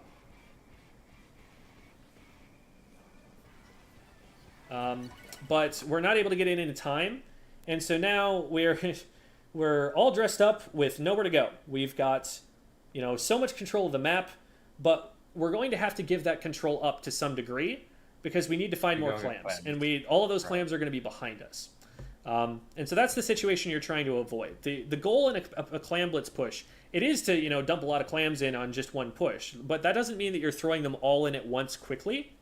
What you really want to do is throw the clams in, but then when you're getting to the last maybe 4 or 5 of them, you start slowing down and you stall out the basket timer. Because you can only ever go up to 10 seconds remaining. It never goes higher than that. So you wait 3 seconds, throw one clam in because that's the maximum amount of time that the clam can reset, and then wait another 3 seconds, throw another clam in, maybe from someone else at a different angle so that the enemy who is chasing the one who threw the first clam can't stop it, and you just kind of stall the basket like that until more of them come in. But here, we're going to run into some trouble here because we're just kind of stuck without the ability to score, even though we're in the position to be able to. So good job winning that fight. But now the objective needs to be to get more clams, because if you look at the top left of the screen, this is something that you always want to be keeping track of after that first engagement is won. Like, once you've won yourself a numbers advantage, very next thing you're thinking about is, what is that number in the upper left-hand corner? And we don't have that number up to 8 yet, so we cannot possibly score. So we actually end up making 2 power clams. So one thing that should be communicated is like when you can get a clam ready. Like, I've got 7, give me 1, so that kind of thing. Or like someone's like, oh, don't worry about getting the extra 1, like I've got 1. Because having 2 power clams is a little bit of a disadvantage because now half of your team is marked, half of your team is visible to the enemy team. And now we try to push in. Their dualies get way out of position and they're not able to just stop you from running forward. You're able to get in and, yeah, we missed 1, but you're able to follow up and get that in exchange for your life. And now this is a pretty good score. Unfortunately, we don't have clams at this point, so... The reason that we're able to do this is because we have been absolutely obliterating them in fights. There have been 3 major engagements in this game in just the first 90 seconds, and you have decisively won all of them. It's not been close. And then, by the way, I think I remember this correctly. The Octobrush gets the next score, actually, on their team. Okay. I'm very positive that is what happens next. We'll see it when we see it. Yep. But where I'm going with that is that the efficiency that I'm talking about, where as soon as you get the advantage, you push forward and you get the clams and you get control of the basket, and then you hold control of the basket and make sure you're ferrying the clams in. The reason that that's important is that in a closer match where you're not able to just completely destroy them in a fight, if it's closer, you're not going to get that many opportunities. It took you those 3 fight wins to be able to get down to 38 here. a top team gets down to 38 off of the first fight win.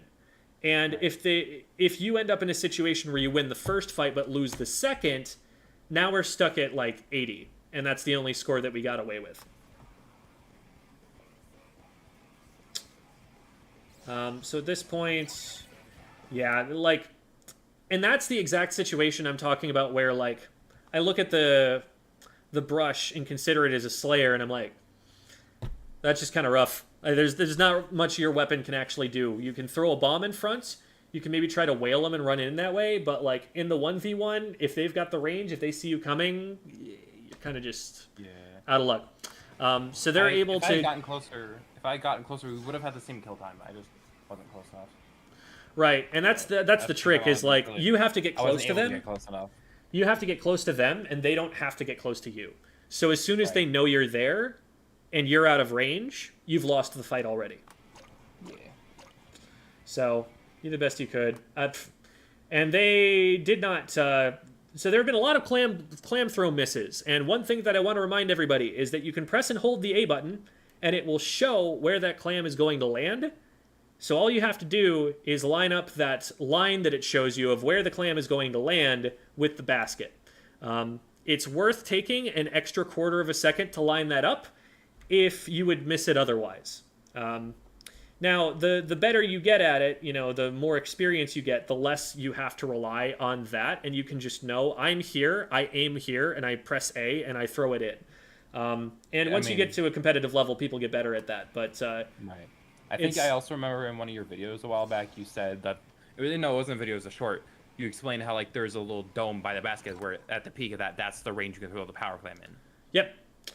So that little dome right there is there specifically because that's where you're able to, that's as close to the basket as you need to get before you can throw it. So using that as a visual reference can help. And then regular clams, it's the edge of the dome, right?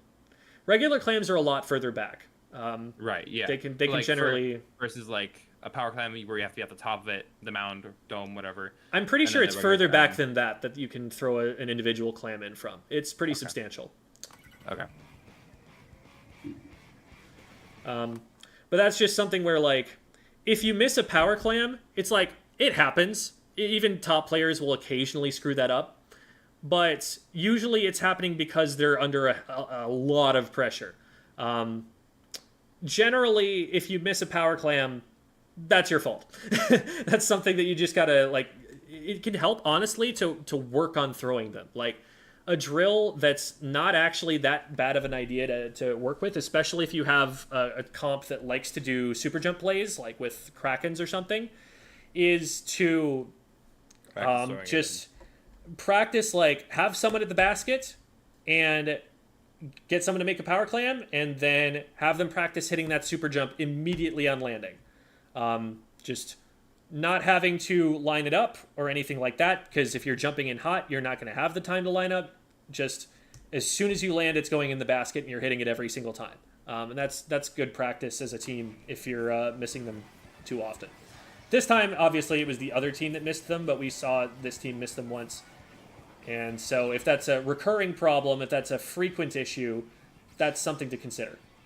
Pretty sure they KO off, especially I don't remember. Maybe not? Not looking like it. Okay.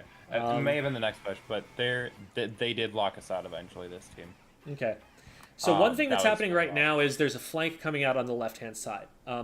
The Doolies have used this option before, and as soon as anyone uses it once, it needs to be in your head, like, this is a thing they could do a second time. It is very common for people to keep doing the same thing if it worked once. Granted, it didn't work exactly the first time because they just all died, but somebody has gotten behind us and flanked our basket before, and right now we're unaware of what's happening on that left-hand side, which is the primary access point to our basket. So... I think... Oh, by the way, I think what happened with the reason why they got the first score was because, if I can remember correctly, I'm pretty sure the brush dropped off a plat and ran across mid and got a power clam. And I think they were originally in a fight, and then they just decided to leave the fight and go for the basket. Right. Pretty sure. When that happens, that does play to your advantage, but you have to play it right. What happens there is you have to keep the basket open. You have to keep their basket open. And you have the tools to do that because one of their players is in a completely irrelevant position. But you have to keep the basket open. That's number one priority. As soon as the basket closes, they get to score for free unless one of you has gone back to deal with it in that time. You'd rather not have to deal with it. You'd rather just be like, okay, cool, bro. You just let me have a free 4v3 with your team, and I'm going to win that. And we're going to keep this basket open, and we're going to KO you before you ever do anything about it. That's the way you deal with that. But as soon as you let the basket close, now that player becomes a problem. Here what's happening is there is enemy ink going down in your plat, and if someone's map checking, they probably spot that, and they recognize that this is going on. I don't think anyone on the team, based on their movements, know that that's going on right now. And so this, if you are able to get a power clam made at this point and keep their basket open, then you can do the same thing. You can punish them for being out of position here because you just keep their basket open long enough that you get enough clams in and, you know, relayed in from mid that you win the game. But until, you know, you KO the game, those players behind you need to be on your mind at least. Okay, so we're stalling a little bit. They reef slider in. They get one, unfortunately. And there's still one in our base back there. But at this point, one of us can be back here in time to paint this up. Because you've got more than 5 seconds for DeAndre to get into position to be able to stop Cammy from scoring here. And they've got a power clam, so it's like everyone on the team should know that this person's here right now. So now what we do, we've got, you know, one of their players down. We've got 2 of them accounted for at basket. We know that this player with the power clam is alone. So all we have to do is keep them from being able to get in over the grates and paint up anywhere that they could use to swim up to the basket, and they can't score. And we stabilize, and we still have a big lead with only 2 minutes left. So they throw it over there. They're setting up for this.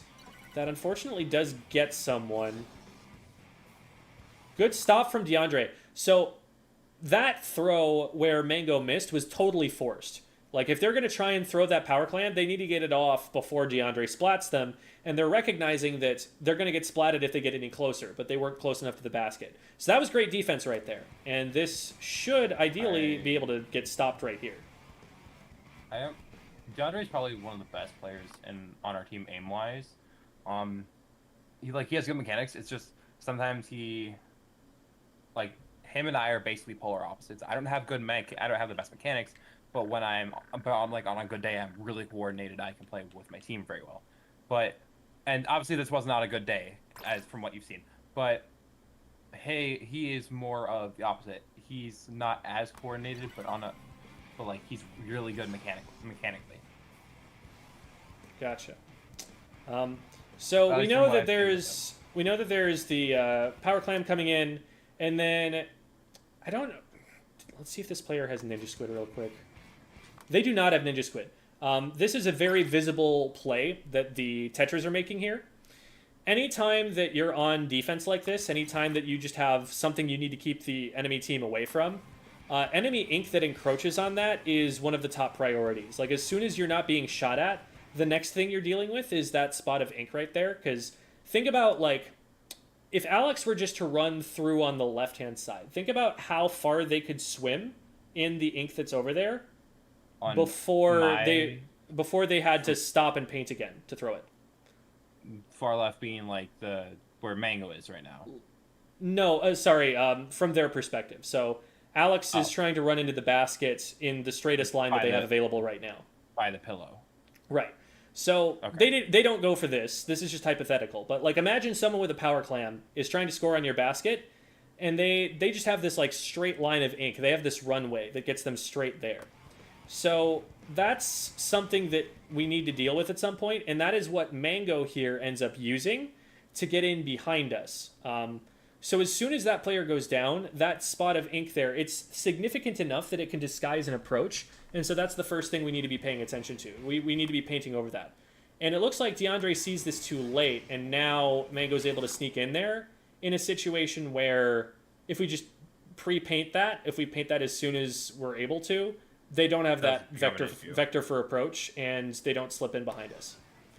DeAndre unfortunately picks up the pity clam there. That's an easy mistake to make when you're scrambling to try and get that player out of there.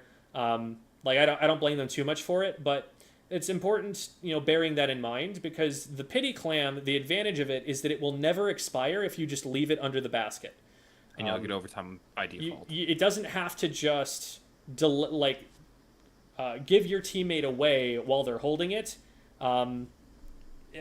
because if you don't pick it up, it's going to die. It can actually just stay there and give you that free overtime. So Right. if it does come to that, like, you want it to be there. Now we're 3 down. So we end up getting really split up over that fight. We're not taking the same fight at the same time there, and since they have these annoying low ground positions that we can't shoot over the top of, they're able to take the fight when they want to and catch us out one by one.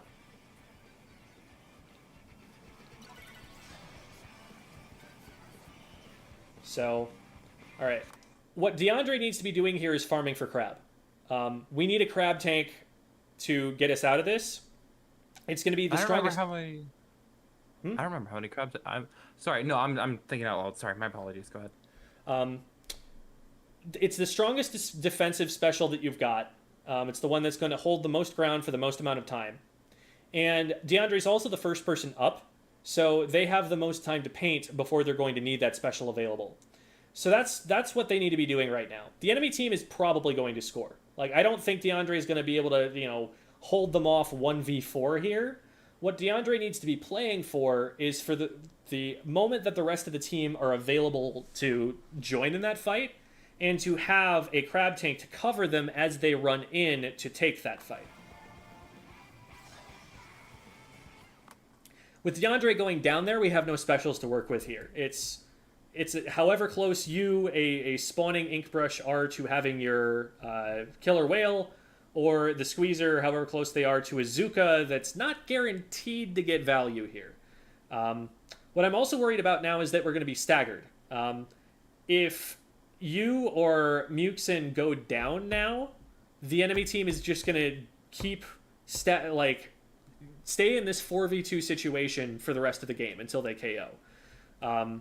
The only way that you're going to be able to get a fair 4v4 fight again is if people don't go in one at a time. They don't engage in these 1v3s, these 2v4s, that the enemy team is just going to win without taking any losses. Because that's going to make it so that then when your teammates respawn, they don't have your help, and they go into a fight, and they take a 1v3 or a 2v4, and they lose that. And then you come back in, and you don't have your teammates' help because they died before you could respawn. And it just keeps going over and over. That's something that we really need to avoid. So, yeah, it's scary that they're about to score, but that was probably guaranteed to happen as soon as we wiped. So what we need to do now is get control of the area around our basket, and that's not going to happen unless we have all of our members to do it. If we lose the lead here, that's fine. We just need to prevent the KO. And the way we prevent the KO is by regrouping, getting specials, and using those to force the enemy team out, instead of trying to make these desperation single-player plays.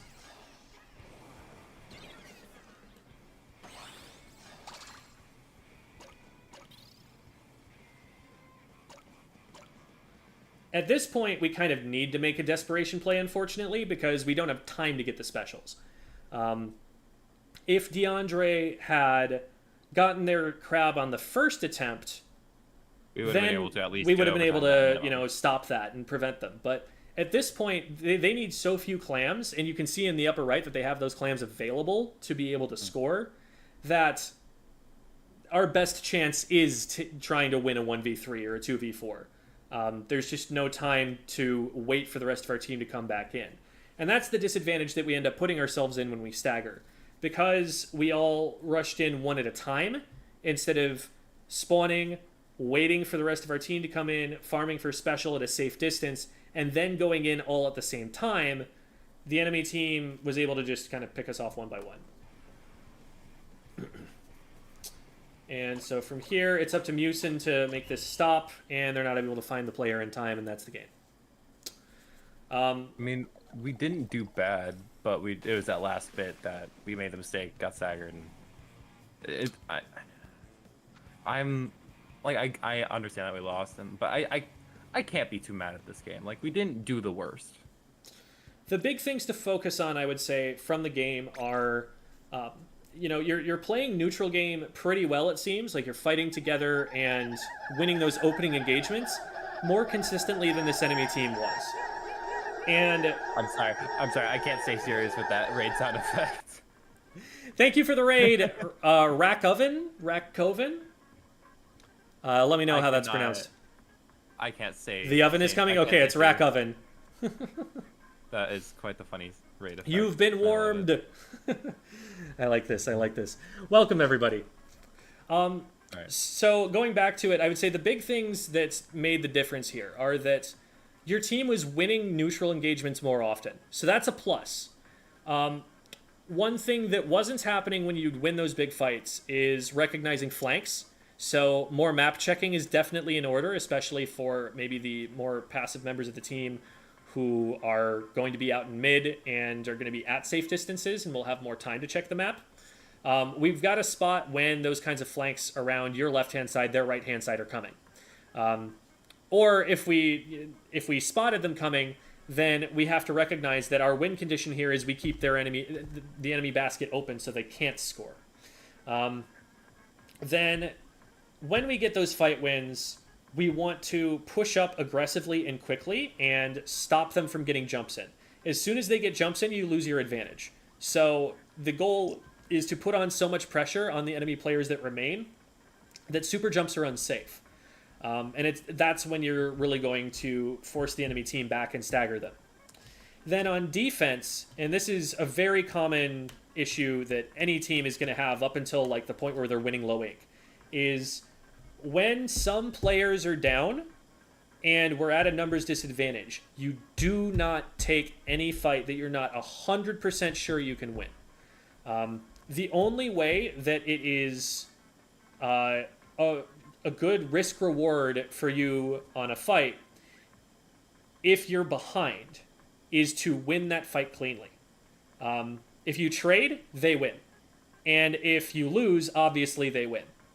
So it has to be like better than a 50-50 chance. It has to be much more likely that you're going to win before you want to take any engagement at a numbers disadvantage. Because if you don't win it cleanly, then that's a win for the enemy team. They've basically staggered you. Here, we were taking fights in like 1v3s and 1v4s and 2v4s. So those are situations where, again, unless you're going to win that fight cleanly, it is not worth taking. I don't care that Power Clam goes in the basket. I don't care that you lose lead. You wait until the rest of your team comes back in and make sure that you have a strong hold so that you don't get KO'd. That's the priority. You have time, with the amount of a buffer that you gave yourself with how much you had scored before.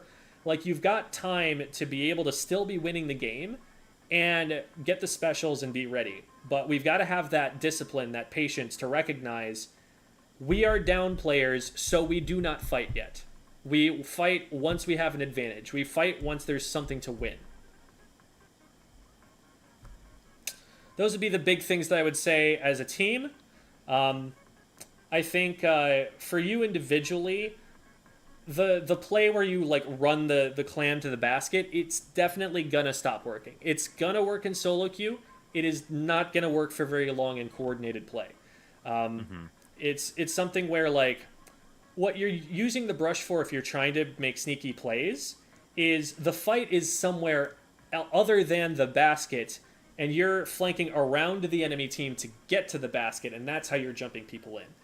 If that's the kind of play that you're going to go for, then you need to do it when the enemy team isn't there. You can't just do that in the front door. You have to get around them first and surprise them by being there. Basically what Alex did, actually, what their Octobrush did. You've got to get around the enemy team so that there's not even anyone in your way to stop you, and that's when that sort of play is going to work. And that's when your mobility to be able to move through enemy ink is going to help you. But also, as other teams get better at looking at the map, they're going to see that little ink trail moving towards their basket and recognize what's happening faster, and they're also just not going to let you slip by them. Like, when Alex got past the front line of your team, that's something that your team needed to respond to very quickly. because they've broken out of that zone where your whole assumption strategically is that you're keeping them out of. Once they're in that zone, all bets are off. Once they haven't been shot at for going through that zone, then you're in trouble. So something could be said there also about enforcing the zone to prevent them from ever getting past you in the first place, to put your teammates in positions where if someone does try to sneak by you, that they're getting shot at before they can do that you're not piling too many people on one side to let them through.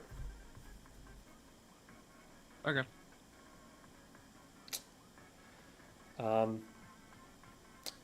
Do you have any questions for you or for the team? Oh God, now I can't remember.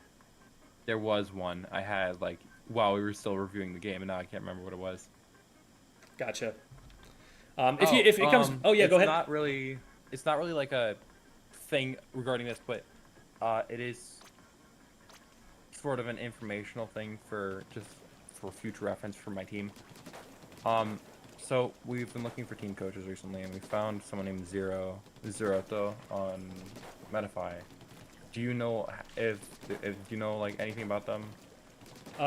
Zero is arguably the single best player in all of North America. He is an absolute legend of the Splatoon community. He's the first person ever to reach 3,000 X power in the West in Splatoon 2. So North America, Europe, all of them? Yeah, out of North America, Europe, South America, anywhere in this hemisphere, he is the first person ever to have hit 3K X power in Splatoon 2. You're in good hands with Zero. The man knows the game a lot better than I do. Okay. Now, one thing about him is that he is a very, very aggressive player. He will want you to play fast. He will want you to take really aggressive fights. He's very mechanically oriented. But I think that pace of play is going to be good for you guys. I think that him yelling at you guys to move faster is going to help because your team has been struggling to move forward. I think he will probably also have you guys change your comp somewhat, because part of the reason that you're moving forward slowly is that the weapons on your comp are just a little bit slow to move forward. The brush can get into certain places fast, but it can't push the enemy team back fast. It has to get around to the side, force people to look in one direction while the rest of the team pushes in or something. It's a lot more circuitous the way that it takes space. Something like a 52 gal, a Nautilus, they can just kind of walk at you and make you move. And you don't have a lot of that on your team, which is going to make it a little bit slower, I think. But so about that, DeAndre actually plays shot, and while this isn't the main for Octo, Takia Kid, he also does play not. But he primarily plays a few Squiffer. He plays Bamboo, plays the mini Splatlings. Ironically enough, this is actually the second team he's ever been on. The first one wasn't even a full-time serious thing, so I'm amazed at how good he is. But yeah, okay, that's so. I remember in 2 weren't the 4 best weapons Nautilus, N-Zap, Foil Squeezer, and whatever the last one was. K-Shot, sorry, it was K-Shot. K-Shot, Foil Squeezer, Nautilus. The Jets definitely both belonged up there as well, but the C-Jet and V-Jet. Yeah. Yeah. Well, this is also before V-Jet and C-Jet were a really good. Were also seen as really good. The coach I mentioned earlier, he said the 4 best weapons in the game currently, and the best weapons to run for every comp are K-Shot, Foil Squeezer, Nautilus, and V-Zap. That was exactly what he said. He had a whole slideshow prepared on this singular topic.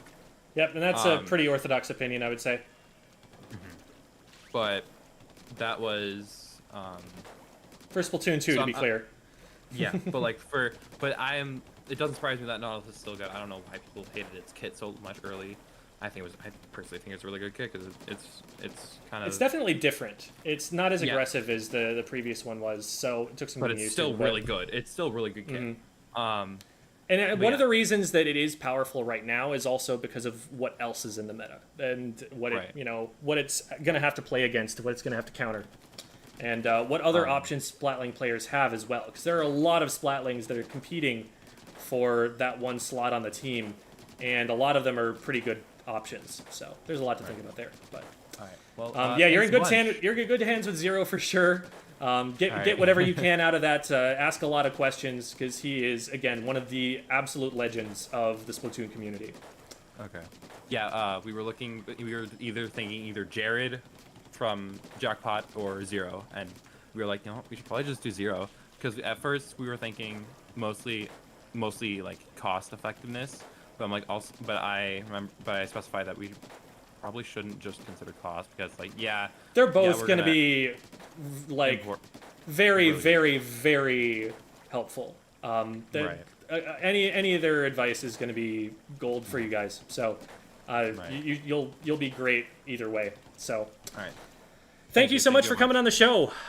Yeah. And No problem. hope y'all. Hey, thanks for having me on the show. Yeah. Hope y'all got something valuable out of that for yourselves. Thank you. I'll hang out now. Yeah, I'll be sure to show the rest of the team that. Sure thing. All right. Have a good night. You too. All right. So, thank you everybody for watching. I am going to have to get going here.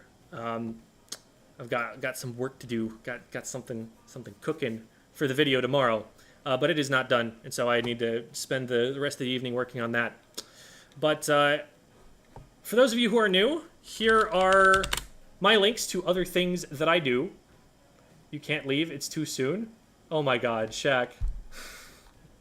What am I being locked in here for? Why do I gotta leave? Or why do I gotta stay? Why can't I leave?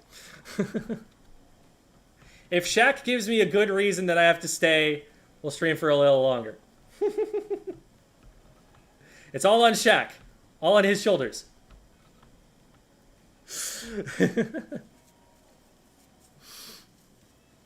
No, but those are my links that I just posted in the chat to all of the different things that I do. There is a Patreon and a YouTube membership where if you subscribe to those, then you get to choose which comps we play on Silly Comp Sunday. Both nominate them and vote on them. And then there's also other content that I do. I'm trying to get control of my TikTok back, but I haven't heard back from TikTok support in a good long time about that. And I don't know if that's going to happen, but there's the Twitter and the Discord server where you can contact me to get lessons like this. If you would like to be on this show, just DM me on the Squid School Discord server. I will be up at the top of the upper right, and you'll just be able to find me from there and request it. So, thank you everybody for watching. I will let you go. I'll allow it. All right, there it is. We can do Shaq School featuring Squid School one day. I'm totally down. If you want to be on this show or on any other stream, like, I'll do that. I'm down. Always happy to put top players in a more public view and get their opinions out there instead of mine, because they know the game better than I do. I'm very interested actually right now in talking to top players about the current tournament ecosystem, because there have been some complaints about that have been lifted over Twitter, and I want to make sure that like tournament organizers and other concerned parties are getting that information and that there's a good conversation being had about how to improve it. So, all right. Well, thanks for watching, everybody, and we are going to go and raid. Let's go and raid Chara, another fixture of the competitive community, who maybe you can just ask that question to directly.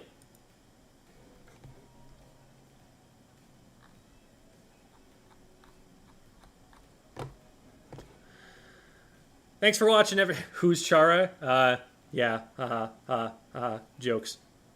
Bye, everyone!